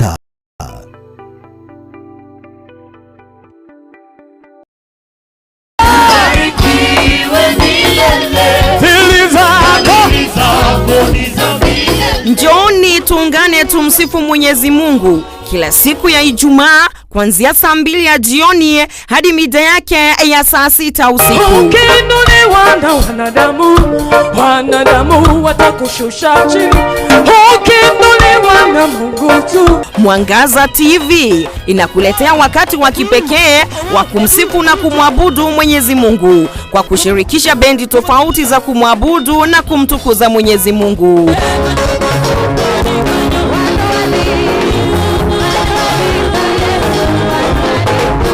Ni kila siku ya Ijumaa. Tazama Sifa Night ukiletewa na Carol Washama. Waliotaka kutuumiza sisi, waliotaka tuaibike, wao ndio watakaoaibishwa katika jina la Yesu Kristo.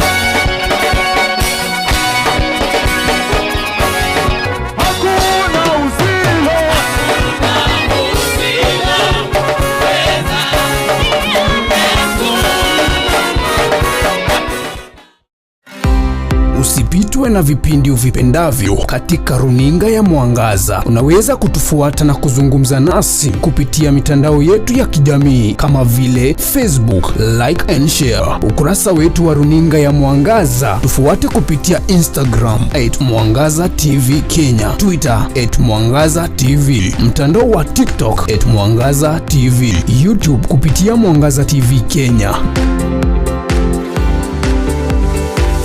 Mwangaza TV, tumaini lako.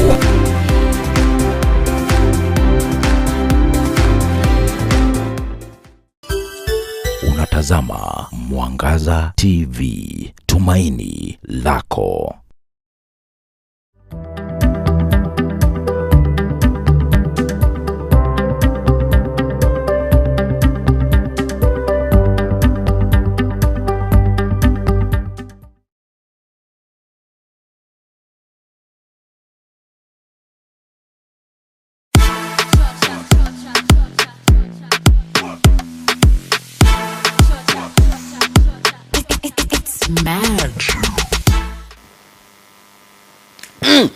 Kilicho na mwisho hakina budi kuwa na mwanzo opposite. Hiyo ndio tunasema siku ya leo. Na kwa sababu ya demand hapa nasema, naona kuna mtu ametuma message anasema akiye fahamuka ilipita tu hivyo, sikuiona. Director wangu niweke, alafu tukuje tukule ndizi tafadhali. Fahamuka.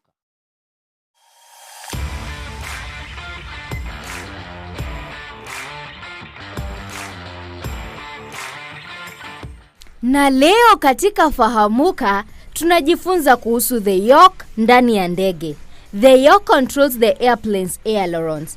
Yani, in short, it allows the pilot to move the airplane up, down, left and right. Twisting the yoke side to side controls roll and pitch. Kwa maisha, yafaa uwe na control ya maisha yako. Usikubali marafiki wanafiki wakupeleke kulia na kushoto bila kujua penye unaenda. Kuwa na control ya life yako ukiongozwa na Mungu na utaenda mbali. Mimi nimeshikilia yoke yangu. Je, wewe?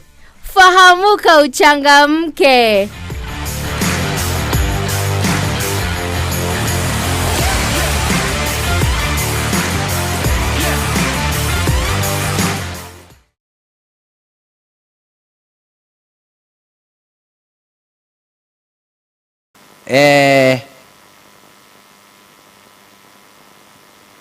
Sami, yes. Did you know steering ndege inaitwa yoke?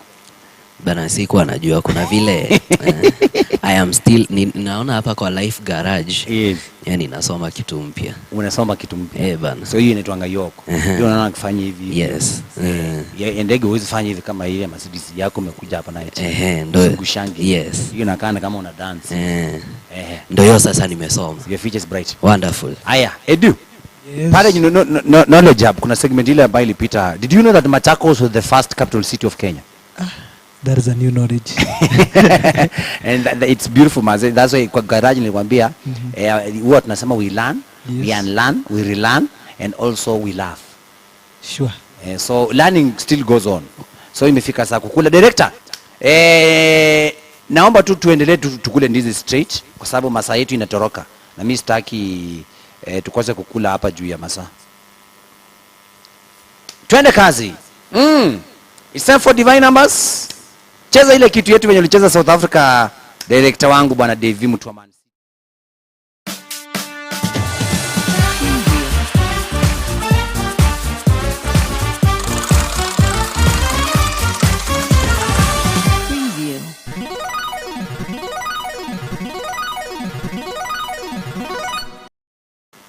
Mtazamaji wangu, imefika ile saa kukula ndizi, na of course ukiona ile saa ama ukiona hiyo bumper hapo unajua kwamba ni masaa kukula ndizi. Na wageni wangu hapa, instructions zinakuwa very simple. Unachagua hapa, ile ukichagua kubwa unakula ndizi kubwa, ukichagua ile unaona basi inakuwa smart sana. Kwa wale ambao mje kuja hapa kwa show ama wenye mnajiunga na mimi for the first time, maana tunafanyanga hivyo, okota moja ile okota ile unataka.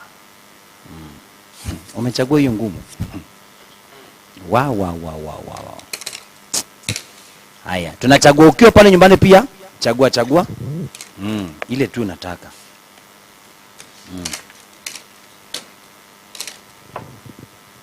Haya.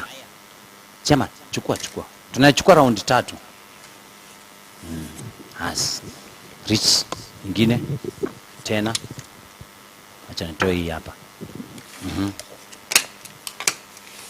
Acha ni haya tena. Tunaenda tena. Kila mtu. Make sure you have 4. 4, yes. Mimi niko na simu. Haya, zipange from the smallest to the biggest. Alafu nipatie the smallest hapa, uniwekea hapa. The smallest. Nipatie.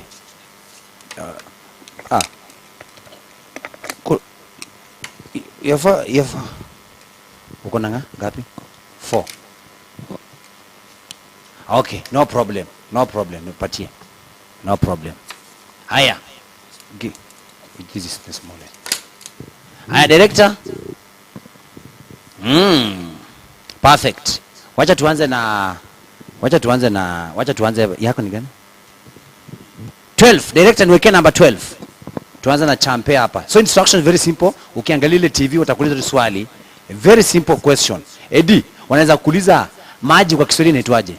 Microphone. Hii swali iko maji kwa Kiswahili inaitwaje? Maji. Kwa Kiswahili inaitwaje? Si maji. Si ndio nimekuuliza maji kwa Kiswahili inaitwaje? Si maji. Oh. Sawa, unaokota ndizo unakula. Kama ni hivyo nuku amepata? Si what? Oh. Sawa. Hivyo tu. Okay. Yes. Haya. 12 ya chairman hapa. Kitu rahisi tafadhali. Richard ametoka Mangu High School. Kitu rahisi. Toa hiyo vitu ya chini.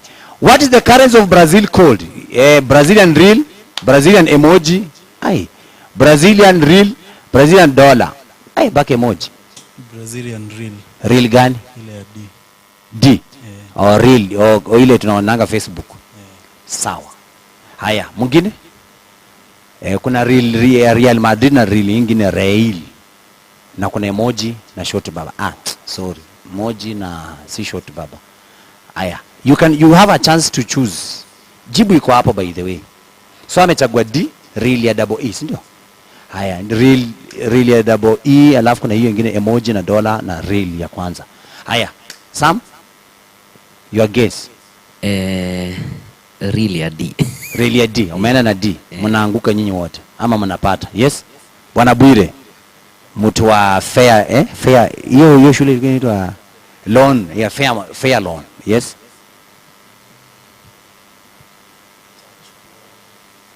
Angalia kwa mic. Brazilian dollar. Karibu waseme Brazilian weave, yes? I'm going with option D. Option D. Yeah. Mumaamua munguke wote na real. Sawa. Real Madrid hakuna mtu mwenye, mimi naenda na A. Mimi naenda na A.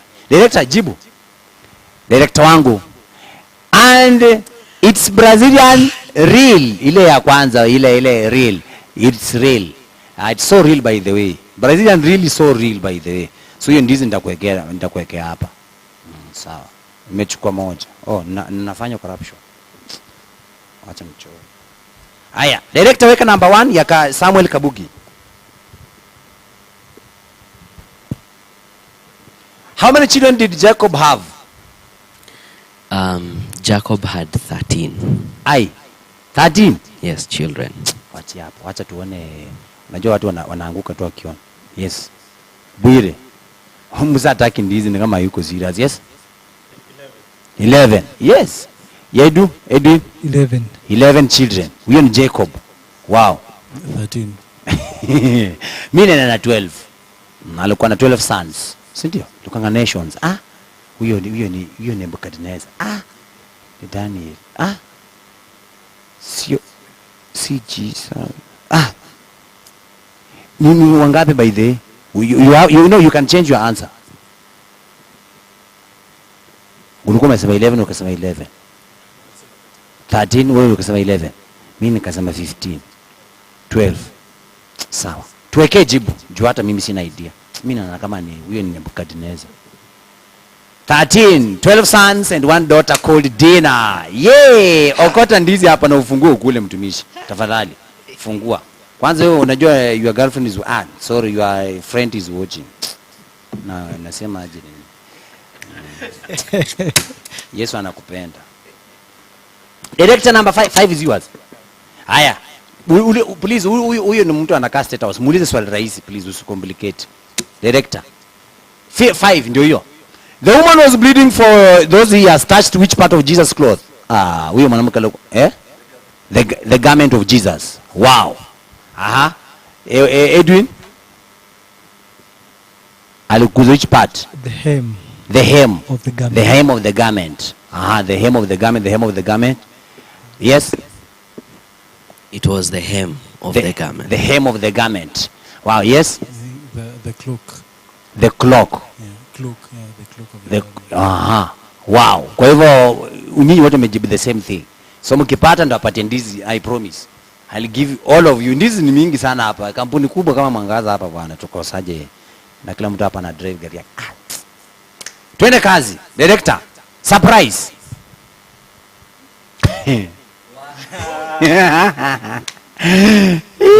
Yake jua. Kwani hebu rudisha swali, mimi ni confused. Wameni confuse na hiyo swali. The woman was bleeding for 20 years. Yeah. These people, Agatha Wairimu, unaona wacha nikwambia. Shida ni mwenye aliseta anaitwa Agatha. Mimi ni host. Agatha Wairimu. That was your question. Sawa. No, your future is bright. So unaona? Umeona tu mimi ni mtu mpole. Mwenye anaseti maswali. Ndio shida. Agatha Wairimu tafadhali. Director mdosi muongeze mshahara. Muongeze ama muongezee. Haya number 8. Number 8. Edwin ni pastor tafadhali muulize kitu rahisi. Mabeste zako wanamuwatch. The largest gold producers in Africa. Hiyo ni rahisi by the way. Alifanya history. South Africa. Yes. By the way. Jua na kangadi gold. Nini yao iko na gold, si ndio? Yes. I think Congo. Congo Brazzaville ama Congo Forest. Penye tulitoka, si ndio? Hatuwezi kutoka, hatuwezi kosa. That's why tunapenda pesa. Pesa inatupenda. Juu tulitoka penye kuna gold. Bwana Bwire. You'll go for Congo like me? DRC. By the way. Mahali tulitoka. Tunaendea hapo. Congo. Mimi juu nyinyi wote mmenifuata nimetoka hata sikai na nyinyi. Mimi siende na nyinyi. Mimi nataka kwenda West Africa huko. Okay. Nimeambiwa kwa masikio ati you can change. Jibu iko West Africa ama West ama East. Mchague country yenye iko East ama West. Nimeambiwa. Si mimi huona set maswali. Nimeambiwa na director anaitwa Davy Mwiti. Mtu wa Man City. You can change. Nimeambiwa mchange. Juu ati girlfriend wenu wana watch so wataki mwaibike mazi. Na wana watch. Wako empowered. You can change. Mpata. Ilikuwa swali ya nani? Yako change. Enda West ama East of Africa. West Tanzania. Tanzania iko West Africa. Wow. Yes. Bide. Awe chagua jibu yako achana na yeye ameshasema Tanzania ndio West Africa. Yes. Yes. Mimi nitabaki tu na Congo. Kama ni East labda Tanzania. Haya, sawa. Director, surprise. Ghana. Ikaeka hapo tuone Ghana. Okay. In the world when you are gonna gold mingi sana by then China followed by Russia, alafu in Africa is Ghana then is it Ghana then South Africa, I don't know kitu kama hicho, but are we learning? Yes we are. We are learning. Kabisa. Wacha niwaambie hakuna mtu anaweza kuchekelea juu pia ajui. Unaona wewe mtu mwenye unadhani unaogopa atakuchekelea hata yeye ana idea. Hana hiyo information. Hana hiyo info. So mstutisha hapa unatuchekelea. Ghana. So wacha tuone hapa Sunset ameshapata amesema ni Ghana. Your future is bright. Na wewe umechanuka. Mlisomea hapa. Ama uja Google? Nitajua time ile jibu yako itaingia na yenye. Aya, twende round 2. Si ndio? Are you good to go? Yeah, this is just for learning Msikue na huyo mtu mwenye mnaogopa atakuchekelea yeye pia ana idea. Kavuki jumesha kula wacha tukuje kwa mtu mwenye hajakula ndiye. Aya, yako ni 7. Aya, wacha tukuje na chopi wa mango. Chopi huyo lazima apate. Aya, number 24. Hata mimi najifunza leo. Isosceles triangle. Usiseme tumekuuliza maswali tu. What is an isosceles triangle? Isosceles triangle. Yenye iko na two sides ziko equal. Two sides zenye ziko equal. Wow. Wow. Yes, ile rectangle. Edu. A triangle which has two angles that are equal. Two angles that are equal. Wow. Yeah. Kabuki, mimi naona kama hiyo kitu wanasema ni sako. Kai. Wewe ndio ulitoka shule kitambo by the way. Ulitoka 205 high school. Opposite. Isosceles triangle. My thinking. Yes, yeah, think like a psychologist. Now, a disclaimer. Yes. In psychology, we don't have mathematics. Oh yes, by the way. Na isinu kweli? Yeah. I think it is a triangle that has all sides that are equal. Perfect. Your future is bright. Bwire. Twende hii chukue ndizi. Ndizi ni mingi hapa bro. Alafu kuna vitu mingi. So mimi naweza sema it's two sides that are equal. Two sides. Yeah. Unafuata watu. Unafuata huyu. Mimi naona kama hiyo kitu isosceles triangle is a rectangle that is very circular. Twende kazi, but I'm not sure. Sunset, nangoja jibu yako. Director, rusha jibu. Nangoja Sunset asijibu. A triangle that has two sides that are equal and you get it right. So okota ndizi na ukule, bro. Your girlfriend is watching and your mother. Yes, and your sister ule anakupenda sana. Si ndio? Unakula si hata asanti ukikula. Hii lazima ukunywe ukikula. Haya. That was 24. Haya. Bwana Edu yako ni 7. 50. Wekea Edu. Mwekee kitu rahisi tafadhali, please. Washe. Tafadhali. The sun is watching. Kitu rahisi. 50 ndio hiyo. Good. Maldives is the capital city of which country? Maldives by the way. Pass ndio. Yes, mimi na nangu watu wanaenda kuswim Maldives, ndio? Ama inakuanga. Ama na app. Maldives. Have you ever heard of Maldives? Nimeisikia. Ni kama watu wakienda kuswim kitu kama hiyo. Kuna best yangu alipeka girlfriend yake Maldives. Mimi nilikuwa ndani ni place kama Mombasa. Sunset amesema an isosceles triangle is a triangle that add up to 180. Hiyo ni equilateral triangle. You mentioned of all sides ndio equilateral. Equilateral ndio ile equal equilateral. Kwa hivyo kuna triangle iko na all sides. Yes, inaitwa equilateral. Sikuwa nimepotea. Hauwezi potea. Niko sawa. Wewe ni chopi, mimi nakuaminia. Lakini Sunset yeye ndiye ameweka. Sunset, I'm waiting for your answer hapo kwa Maldives. Okay, wacha nifanye rahisi because even hata mimi hiyo mimi sijaisikia. Hata sijui ni nini. Okay, iko continent gani? Whoever gets that one anapata right. Maldives is which continent? Asia. Huyu ameshakula ndizi, wewe hujakula, wewe hujakula ndizi. Yes? Hata nilikuwa niseme Asia. Ulikuwa useme? Ameshaisema mbele yangu. Sasa mwenye atasema wa kwanza sasa kama ni ukweli. Iko? Malaysia nashuku tu. Unashuku? Iko Malaysia. Shuka hapo kwa kushuku. Iko which continent? Asia. Okay, sawa. Sunset amesema iko capital city is Nika Island. Aya. Maldives capital city. Ni nini? Ni country. Ni country. Okay, sawa. Twende kazi. Jibu director wangu mnoma, Bwana Devi. Maldives is a country in South Asia, not a capital city, and you got it, chairman, because nilikuwa nimepromise, ndio?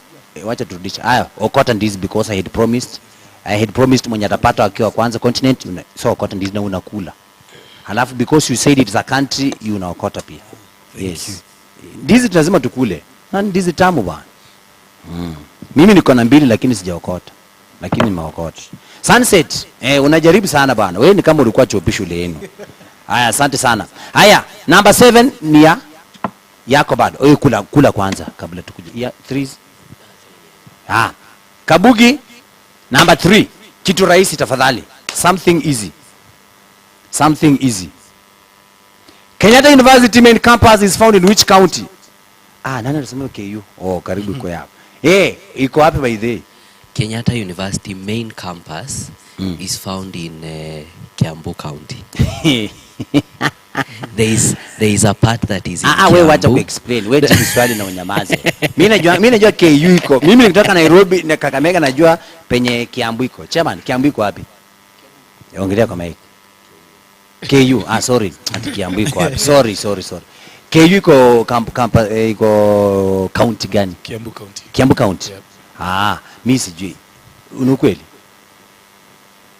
Mimi KU mimi sijui KU. Hiyo kitu iko Murang'a. Nairobi. Kiambu, Kiamaiko, ziko related. Kiambu, Kino, Kiamaiko. Okay. Kayo safi. Kiambu, by the way, wewe ndio ulisomea KU maze iko wapi? Lakini utapata ndizi. Ndio ulisomea. Iko county gani? Microphone. Kiambu County. Haiko Nairobi County. Bwana, si KU iko Nairobi. Mimi nilitoka Kakamega kuja kusomea KU nikasema iko Nairobi. Director, tupige surprise juu mimi naona kama mnanienjoy. Kiambu County, okota ndizi. Ngoja girlfriend yako kuona ukiokota. Good. Haya sasa fungua sasa. Tunaweka hapo. You eat. Utaikula. Utaki girlfriend yako akuulize, bebea. 7 it was yours. Tafadhali mtu wa State House mwekee 7 raisi. Yako ni raisi. What is the official name of that guy? Huyo msema by the huyo anakuanga huyo paka ni lawyer. Huyo si lawyer. Huyo ni Mwino unacheka. Huyo Uzi. Njugush mgani? Njugush. Yeah, that's Njugush. That is Njugush. Yeah. The nini? The lawyer. Comedian. He's a comedian. Hebu nirudishie mazi, mimi naona kani lawyer, mbona mimi naona zangu. Huyu comedian anavanga suti. Do comedians wear suits? That's a comedian. That's Njugush. Is Njugush? Yeah. Comedians nowadays they wear suits. Yeah, at sometimes. What at sometimes? Kenda photo shoot. Hizo suti wanakuwa menua zao ama umehaya. Ni kama tungo zako tu. I've never imagined Njugush anaweza vaa suti maze. Na mwananga tu akivaa na marinda akicheza Abel kama amenunua gari mpya. Abel mtua mkuru. Haya. So official name yake? Guess. Hata ukipata tu moja unapata ndizi. Mwax ni msifrani tunafanyanga naye job anaitwa Mwangi wa video. Anakuanga mnoma sana. Anaitwa ngoja kwanza. Na chakula ndizi hapa. We kana maganda zako. Chairman kana zako. Kila mtu akae na zake. Kila mtu akae na uchafu yake. Lakini tuko na wewe sawa, usiogope. Haya. Edu, ukipata unaokota ndizi bro. Okay, do you know Njugush? You know? I know him. Okay. Jina yake M-Pesa. M-Pesa official name. Yote ni same. Chagua ile unataka kwa hizo mbili. Kama ni M-Pesa ama ya official name. Anaitwa? Jina tu yote. Hata unasema tu Wanyonyi. Let me just make a guess. Yes. Njuguna. Yes. By the Njugush in short form ya Njuguna, si ndio? Hey, I like the way you're thinking. Au acha nijaribu another guess. Yes. Timothy Kitui. Timothy. Yeah. Mimi najua Timothy Kitui. Timothy. Kabugi? Timothy Wawero Njuguna. Timothy Wawero Njuguna.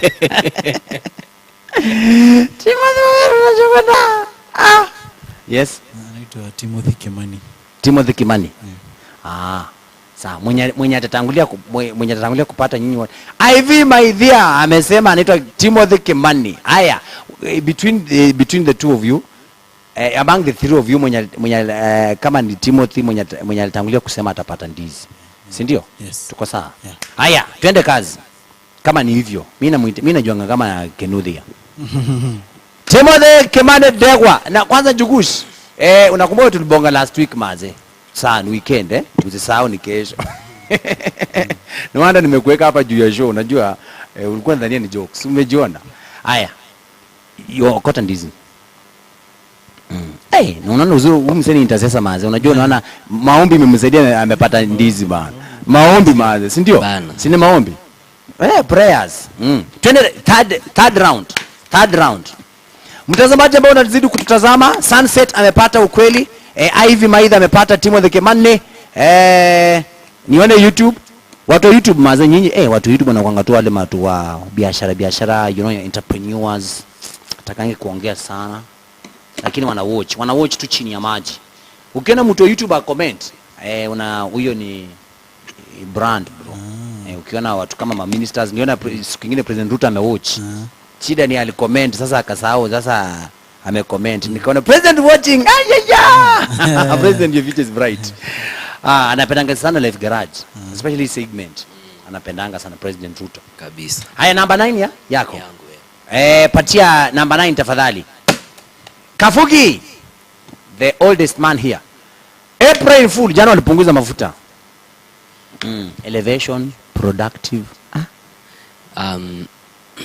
It is Energy and Petroleum Regulatory Authority. Unasema kama mzungu, rudia tena. Energy what? Energy and Petroleum Regulatory Authority. Regulatory. Regulatory. Regulatory. Ukiambu umekataa kujificha. Anyone with a different opinion? Director Rusha kitu walipunguza jana mafuta, by the president did a good job. Ikupunguke mpaka ikuje so moja. Energy and Petroleum Regulatory Authority. Hey maze, your girlfriend must be happy and your mother. Haya, twende kazi. Number 30, yours usijali bro. Tuko na hizo, usikwe na wasiwasi. Eldoret County is in which part of Kenya? Rift Valley, Coast, Western, North in Kenya. Ai, hiyo bro leo. Rift Valley, wow. Haya, hata tuonyesha hapa ndio ikuwe smart. We shida yako ni gani? Yes. Wasema huyu unajua hiyo anataka ndizi zingine na ashaokota. Which part? Ongelea hapa. Eldoret is in Rift Valley. Rift Valley. Yes. Do which part? Do we have a county called Eldoret? I don't. You answer. Yes. We do not have a county. So what is your answer? Rudisha hapo hizo It is not in Kenya. It is not in Kenya. So not in Kenya. Eldoret is not in Kenya. Yes, wewe umenena? Eldoret County is not in Kenya. Is not in Kenya. Kavuke umesema is not in? There is no county by the name Eldoret. Rudisha hiyo. Tupatie majibu. Watu wanatuchanganya, si ndio? Sana wanatuchanganya. Hiyo kitu iko Rift Valley.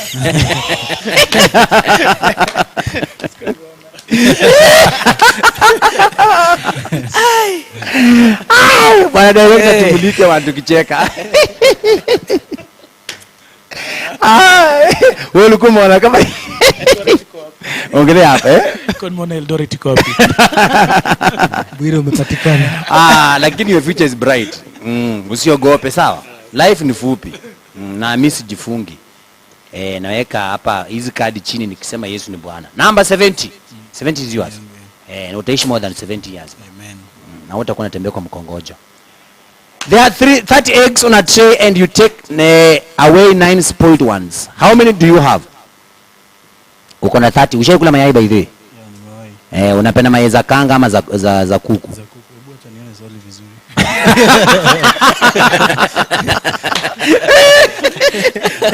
Umeioneje?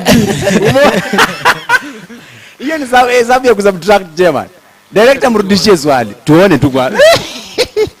Haya sisomi juu usiseme nimeusomea kwa sauti. Sunset amepata note in Kenya. 30 eggs on a tray and you take away 9 spoiled ones. How many do you have? See 21. 21, perfect. Haya. 21 wewe? 30. You have 30. Yes? You have 30 eggs in a tray and you take away 9 spoiled ones. Tutangoja tujibu. 30. I want to make a very crazy answer. Please. And I think, okay, I want to say that a tray. Hapana, hiyo usiseme. Wacha aseme wewe a tray having 30 eggs and you take away 9 spoiled ones. You remain with 21. Lakini sasa ni tray inakuanga na 30. Iko na 30. Anasema umebakisha 21 in the tray. I don't we jibu yako ushamaliza. Ama unataka kuchange? Unataka kuchange? You have 30 eggs. You have 30. Yes. Ameenda na Edu. Ameona yes. 30. Umesema? Lakini wewe kama hizi neno. Director bisha swali tena. Bisha swali washajibu of course. Haya. Sawa. How many do you Haya, director tupatie jibu.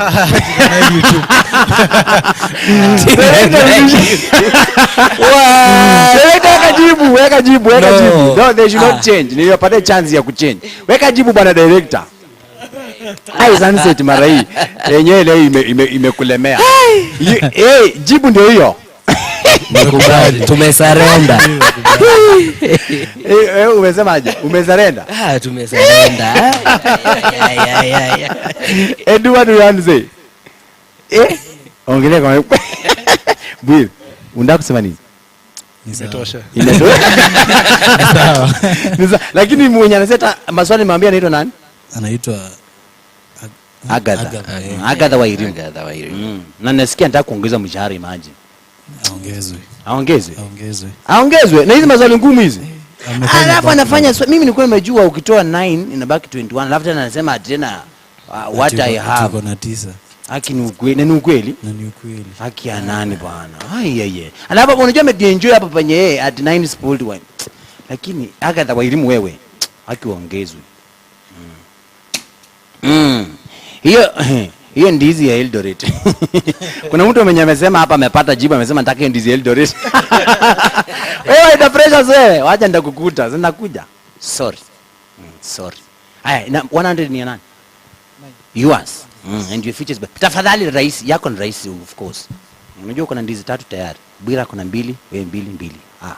Haya, ndio hiyo. Njoro has identical male twins. Each twin has a son. How many sons does Njoro have in total? Njoro anakuanga pastor wetu wa garage. Watu wameconcentrate. Short. Direct ungeonyesha kwa short venye tumeconcentrate. 2. Mama. Rudisha swali tena. Msiseme tena nimewanyang'anya ndizi. Rudisha swali bwana director.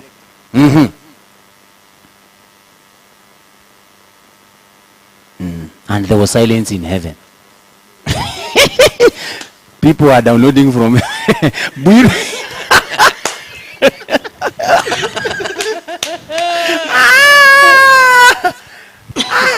Aya, sumeona swali. Aya, yes, your answer? 2. Yes?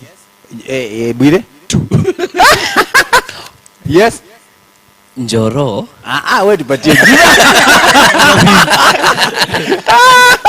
Yes? Just an answer, don't explain. 0. Wow, good. 4. Yeah. By the junior twins. Wewe unachange ama unaanguka nayo? Unaanguka nayo? Najiamini. Hata mimi naanguka na wewe. Tune sunset ameka 8. Sunset natamani kuona sura yako hapo. Haya. Hiyo swali imetoka raka. Warudishe. Director ati for his sake. Yes. Haya ndio hiyo. Usi explain. Wewe ngoja jibu kwanza. Soma. Ama nisome. Njoro has identical male twins. Each twin has a son. How many sons does Njoro have in total? Haya, director. Akona 2 tu. I want to change. 0. Good. Wewe? Ati Njoro has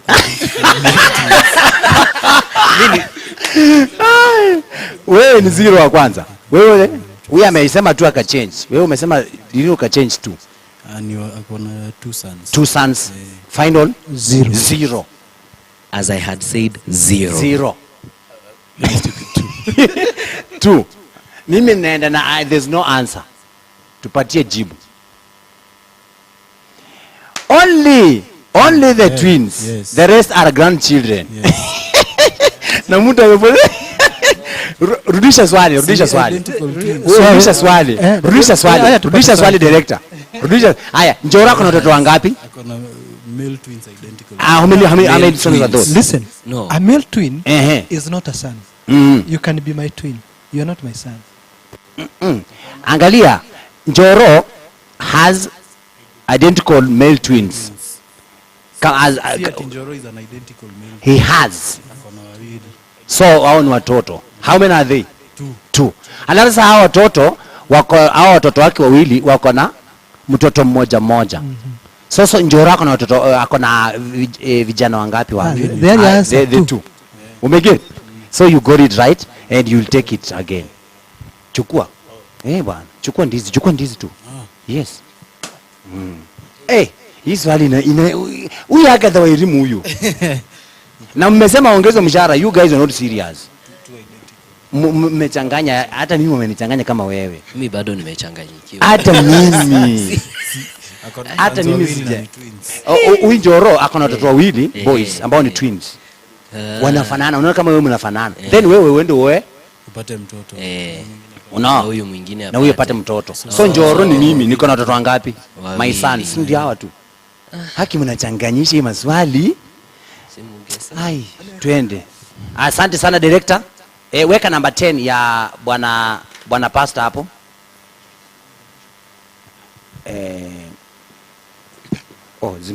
Tushapeana. Aya, haina shida David Nininta. Number 10 ndio hiyo. Oh ndio hiyo, sorry. What is the name of the embattled prime minister of Haiti? Umesikia mambo ya Haiti?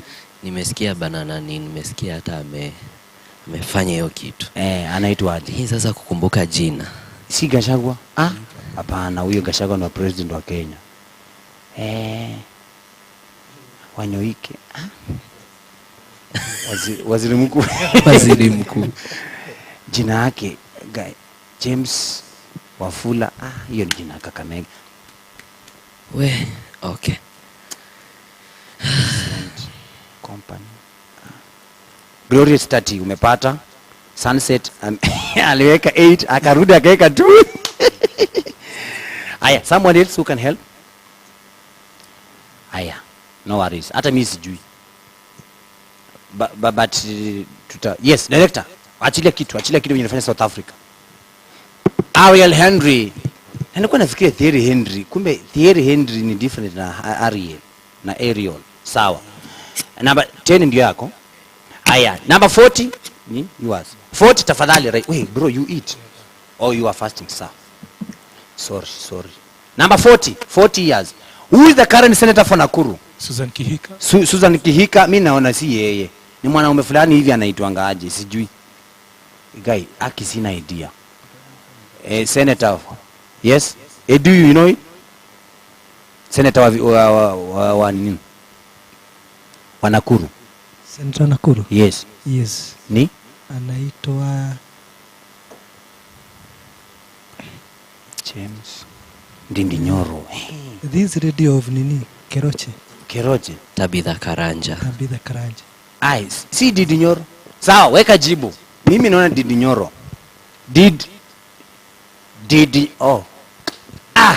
Go got it right. Okota ndizi. It is yours. When will you pata haya? Si okote. It is your question. It is yours. So you get the banana. Aya. But he did not get it right.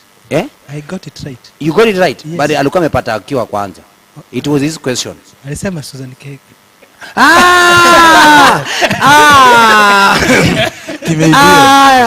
You got it. Yeah, maze. Thank you. Kirudio. Thank you. Yes. Guy. Kati ya mwenye amesema this lady of Keroche na mwenye amesema jina. Nani amepata?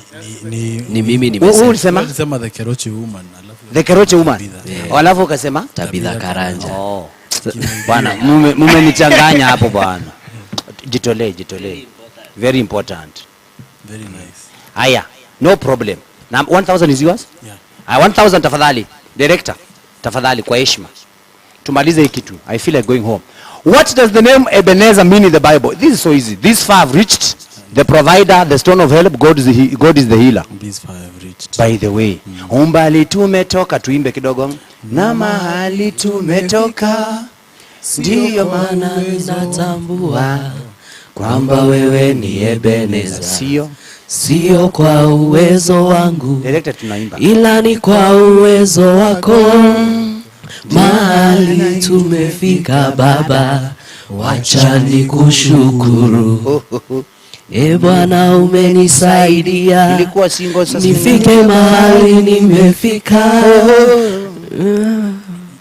Haya, natambua kwamba wewe ni Ebenezer. Twende. Mimi nataka Ebenezer ujengwe juu yangu, jiwe langu la pembeni na kutamani sana.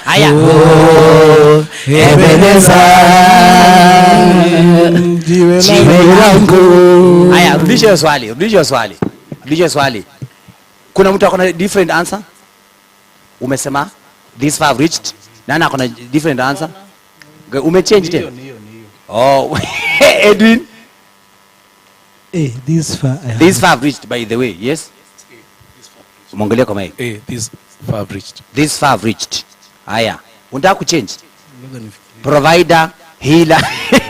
Unafikiria tumeimba wimbo? Ni hivyo. Hakuna mtu mwenye ana change. Haya, Director, who has simu yake iko na internet sahi, I Google ndio nisiwaambie. Director usiweke jibu. Just Google because I have no idea. Tushamalizana hiyo biashara. Haya, tushamaliza usijali. Edu, you get the microphone. Because huko umepika ile ya mwisho, si ndio? Yeah. I want to ask you. Yes. Niambie tu nikuuliza politics, science, Swahili, current affairs ama sports. Swahili.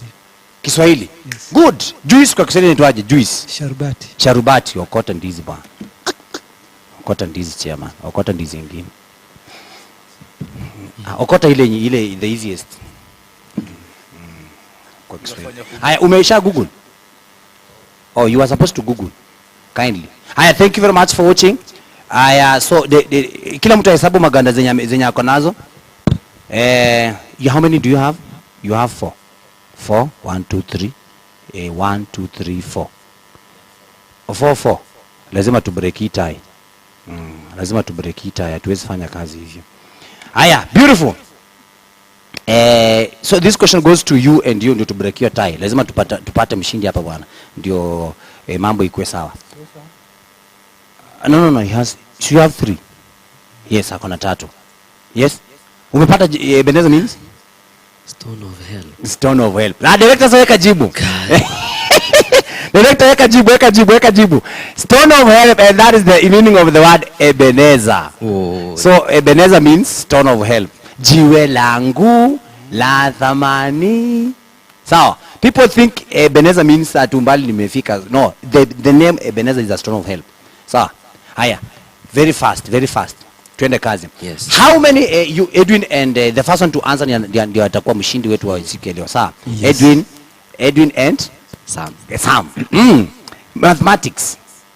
Sawa? A simple one. You see the calculus ile tu ya class 1 PP1. Tuko safe? Yes.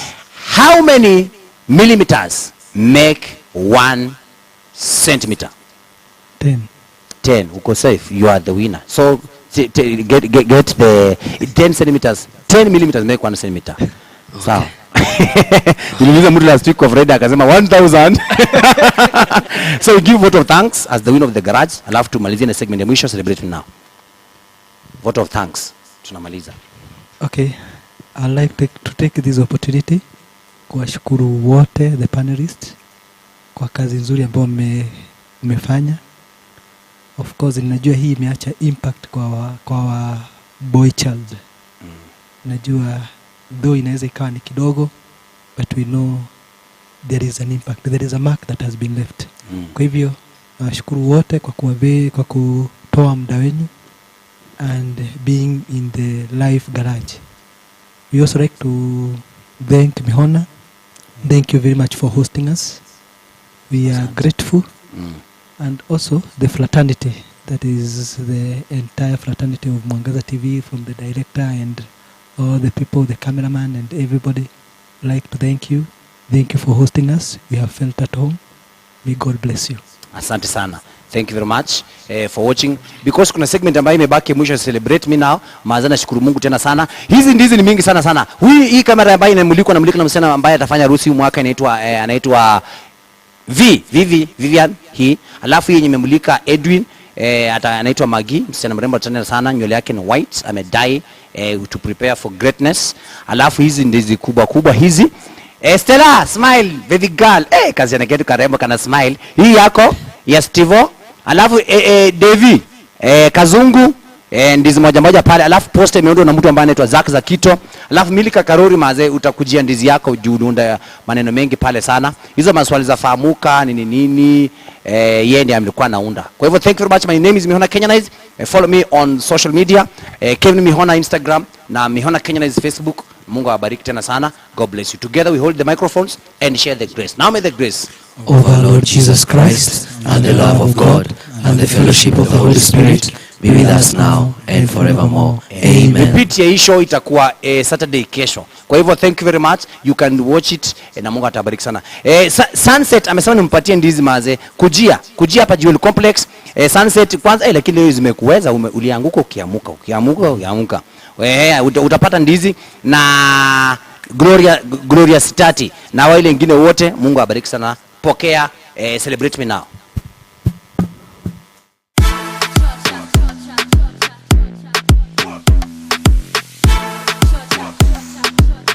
It's mad.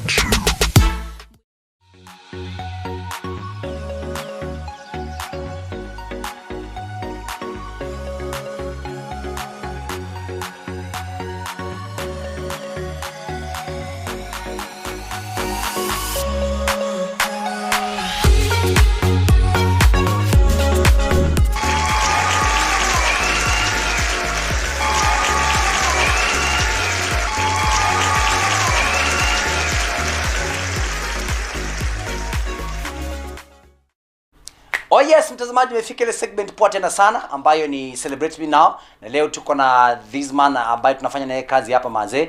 Wewe namuitanga Pastor Njoro. Yeye ndio pastor garage mazee. Show yetu ukiona inaenda pale hewani, kuna mtu mwenye ako behind the scenes na ako nyuma ya kamera. Kwa hivyo is a great man, mimi nampenda sana. Jamaa cool hapo, atakangi story mingi lakini anapendanga ugali sana. Kwa hivyo leo tuko hapa kumcelebrate, tuone alizaliwa wapi, alitokea namna gani na ilikuwaje akafika Mwangaza TV. Twende kazi, celebrate Paul Njoroge. Twende kazi. Oh yes. Karibu sana bwana Njoro mwenyewe. Asante sana. Kwa hivyo tuseme jina yako ya ukweli ya serikali ni gani? Kwa majina naitwa Paul Njoroge. Yeah.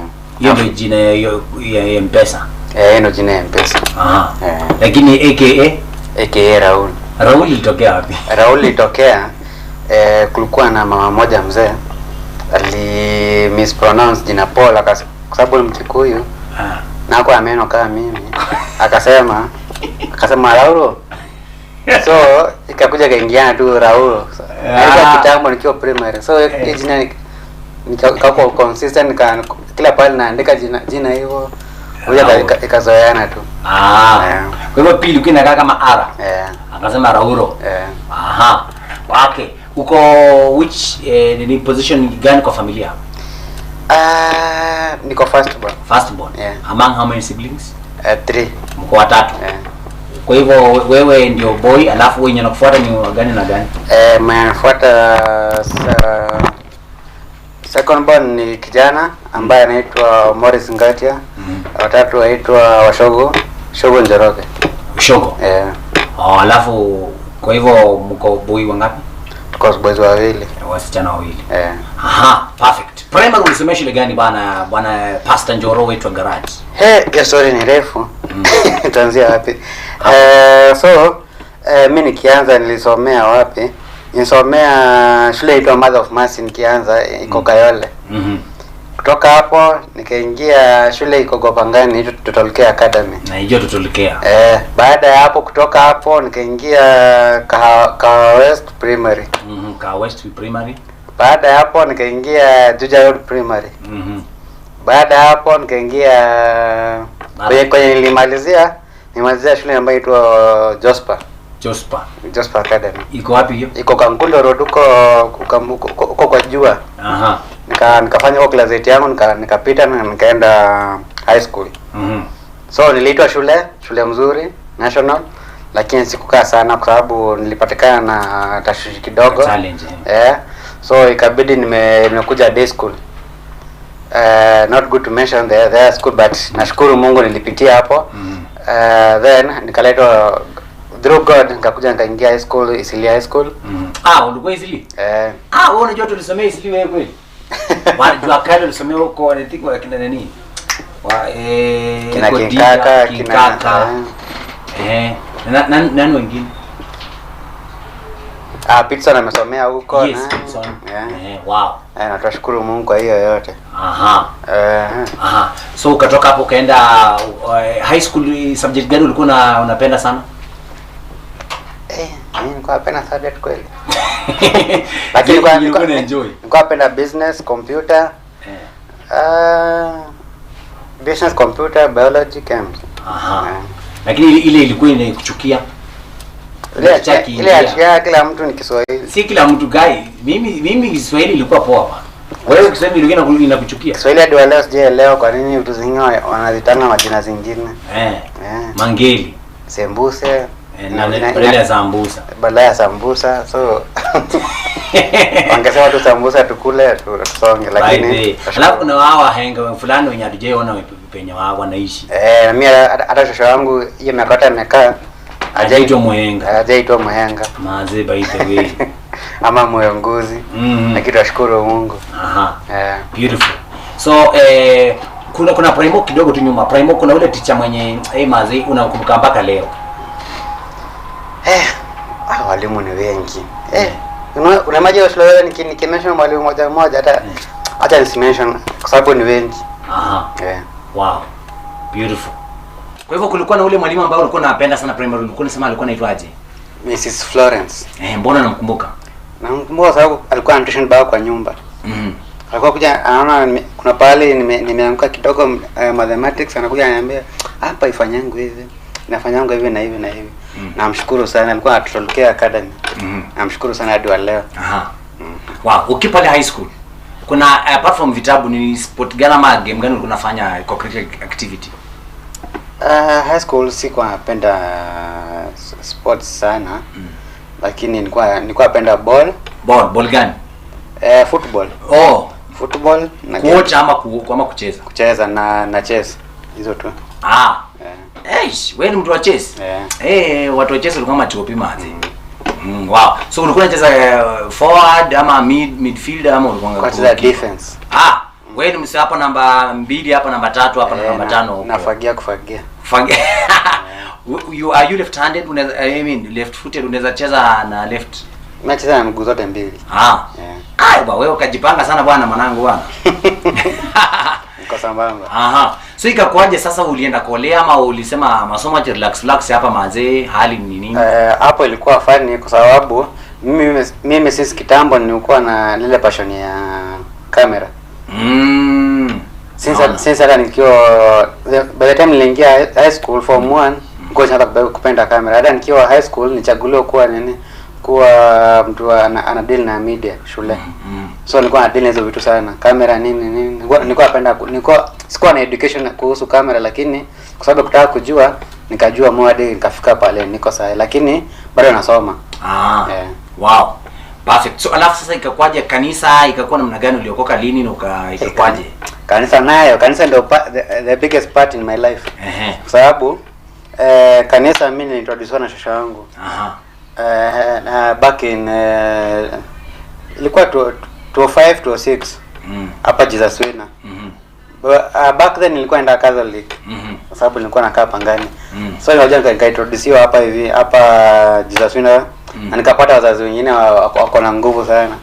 Na since your time imagine sijaachiliwa hadi wa leo. Na ningependa kushukuru sana Pastor Mwai, Reverend na Apostle na Agnes na hapa sasa wengine wote nawapenda sana kwa sababu wamenishikilia in life kwa masomo, kwa life, hadi pale nimefika hadi kazi ni wao. Namshukuru Mungu sana kwa hiyo yote. And it's a good place, Jesus Winner. Na I call it a home.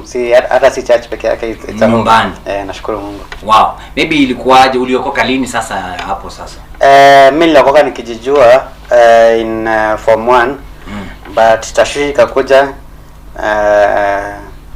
tukapotea pale, lakini nikabidi nikajijua na sasa nimerudia Mungu, niko hapa twende straight kabisa. Twendange. Perfect. So tuseme Raul ama Paulo ameoa, kuna girlfriend ama sorry for another day. Mtawalika harusi. And mimi MC na kwanga sitishi pesa mingi. Coming soon. Wow. Haina shida, utaniandikia tu nini yako kila kitu hivyo tu, hata atabishana.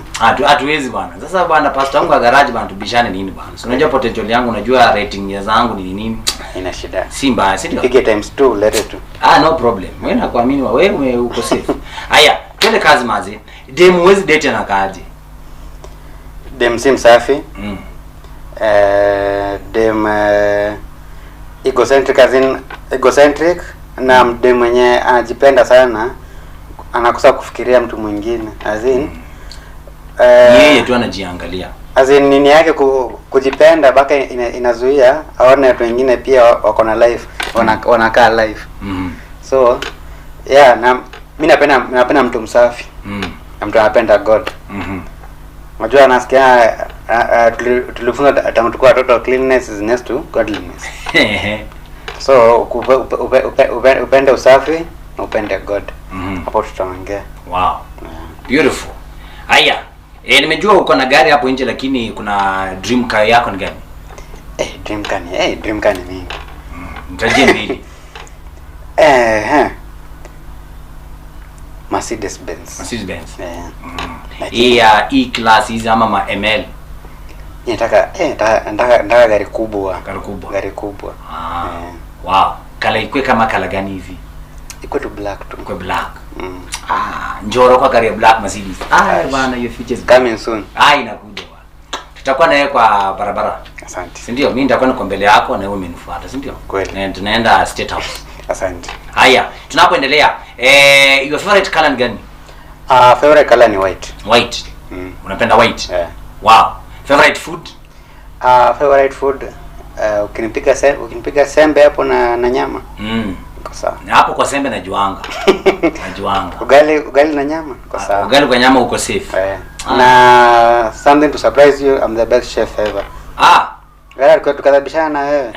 Hatuwezi bishana. Wewe inakuachia bwana. Mimi napika kama nimefunga macho na nitakushinda. Maza wewe ni mnono. Kwa hivyo passion yako ni kupika. Passion ni kupika na kamera. Those two things. Na kukula hapo kidogo kwa umbali. Hiyo kwa umbali. Ugali kilo moja. Kajio kadogo hivyo. Wow. 2. Siongea sana. Talanta lakini ndio utatumia, Mungu anakupenda. Haya. Kwa hivyo tunapomalizia tuseme in the next 5 years naona Njora atakuwa wapi? Njora atakuwa na busy yake. Njora atakuwa na watoi wake. Si mtoi, watoi. Atakuwa na wife. Na bado atakuwa ameshikilia hii ni ya Mungu. Tukingojea tarumbeta. Tunashikilia Yesu mmoja tarumbeta.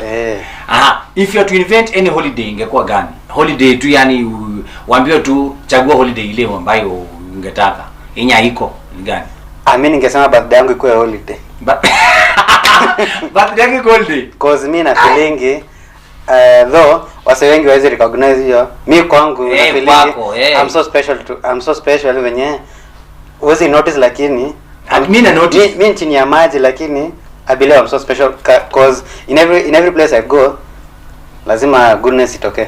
Bana, unaona kama zaidi goodness inatokea bwana. Nashukuru Mungu kwa hiyo. Bana. Huwezi kuja garage kama wewe una goodness bana. Ni kweli. Lazima holiday hapana na mbona hata event ni birthday yangu. Birthday yako to celebrate wa internationally iweke kwa calendar, nikiingia kwa calendar naona tu jina hapo ni birthday yangu. Kwa hivyo ungependa iitwaje? Njoro's birthday ama Raul's ama Paulo? Raul's HBD. Raul's HBD. Wow, speaking of HBD, ulizaliwa tarehe ngapi? Mimi ni wa 4/96.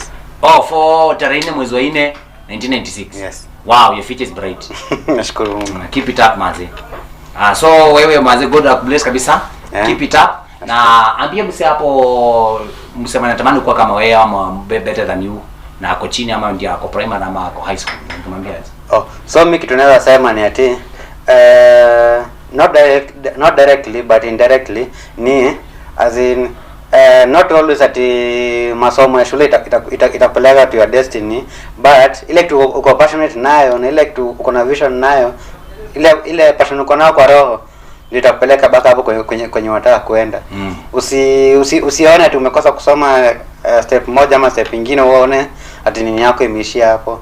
Kuna wengi ambao wako juu na walikosa steps fulani, lakini kuna ugnookia God katikati ya kila kitu. Hiyo step umemiss, Mungu akuja na replace na inakuwa sawa. Kila kitu inakuwa sawa. Na mtu usiwahi lose hope. Sawa? Kuna verse fulani napenda kwa Bible, Job 14:7 inasemanga hata kama mtu umekatwa the moment itasikia tu harufu ya maji itachipuka tena. Amen. Nasikia? Unaweza uko chini kabisa, lakini the moment umesikia tu hiyo smell tu ya maji tu, na hiyo smell ya maji ni too simple tu, ni God tu. Ukisikia tu hiyo tu life yako ina revive tena. Wow. Na ushikilie God na yeah, all the best. Thank you. Nashukuru sana. God bless you bro. Asante. Hello. Kwa majina ni Wangeshi Vivian, mtafsiri wako wa lugha ya ishara. And today we are celebrating one of us, that is Raul Njoro ama Njoroge. Yes.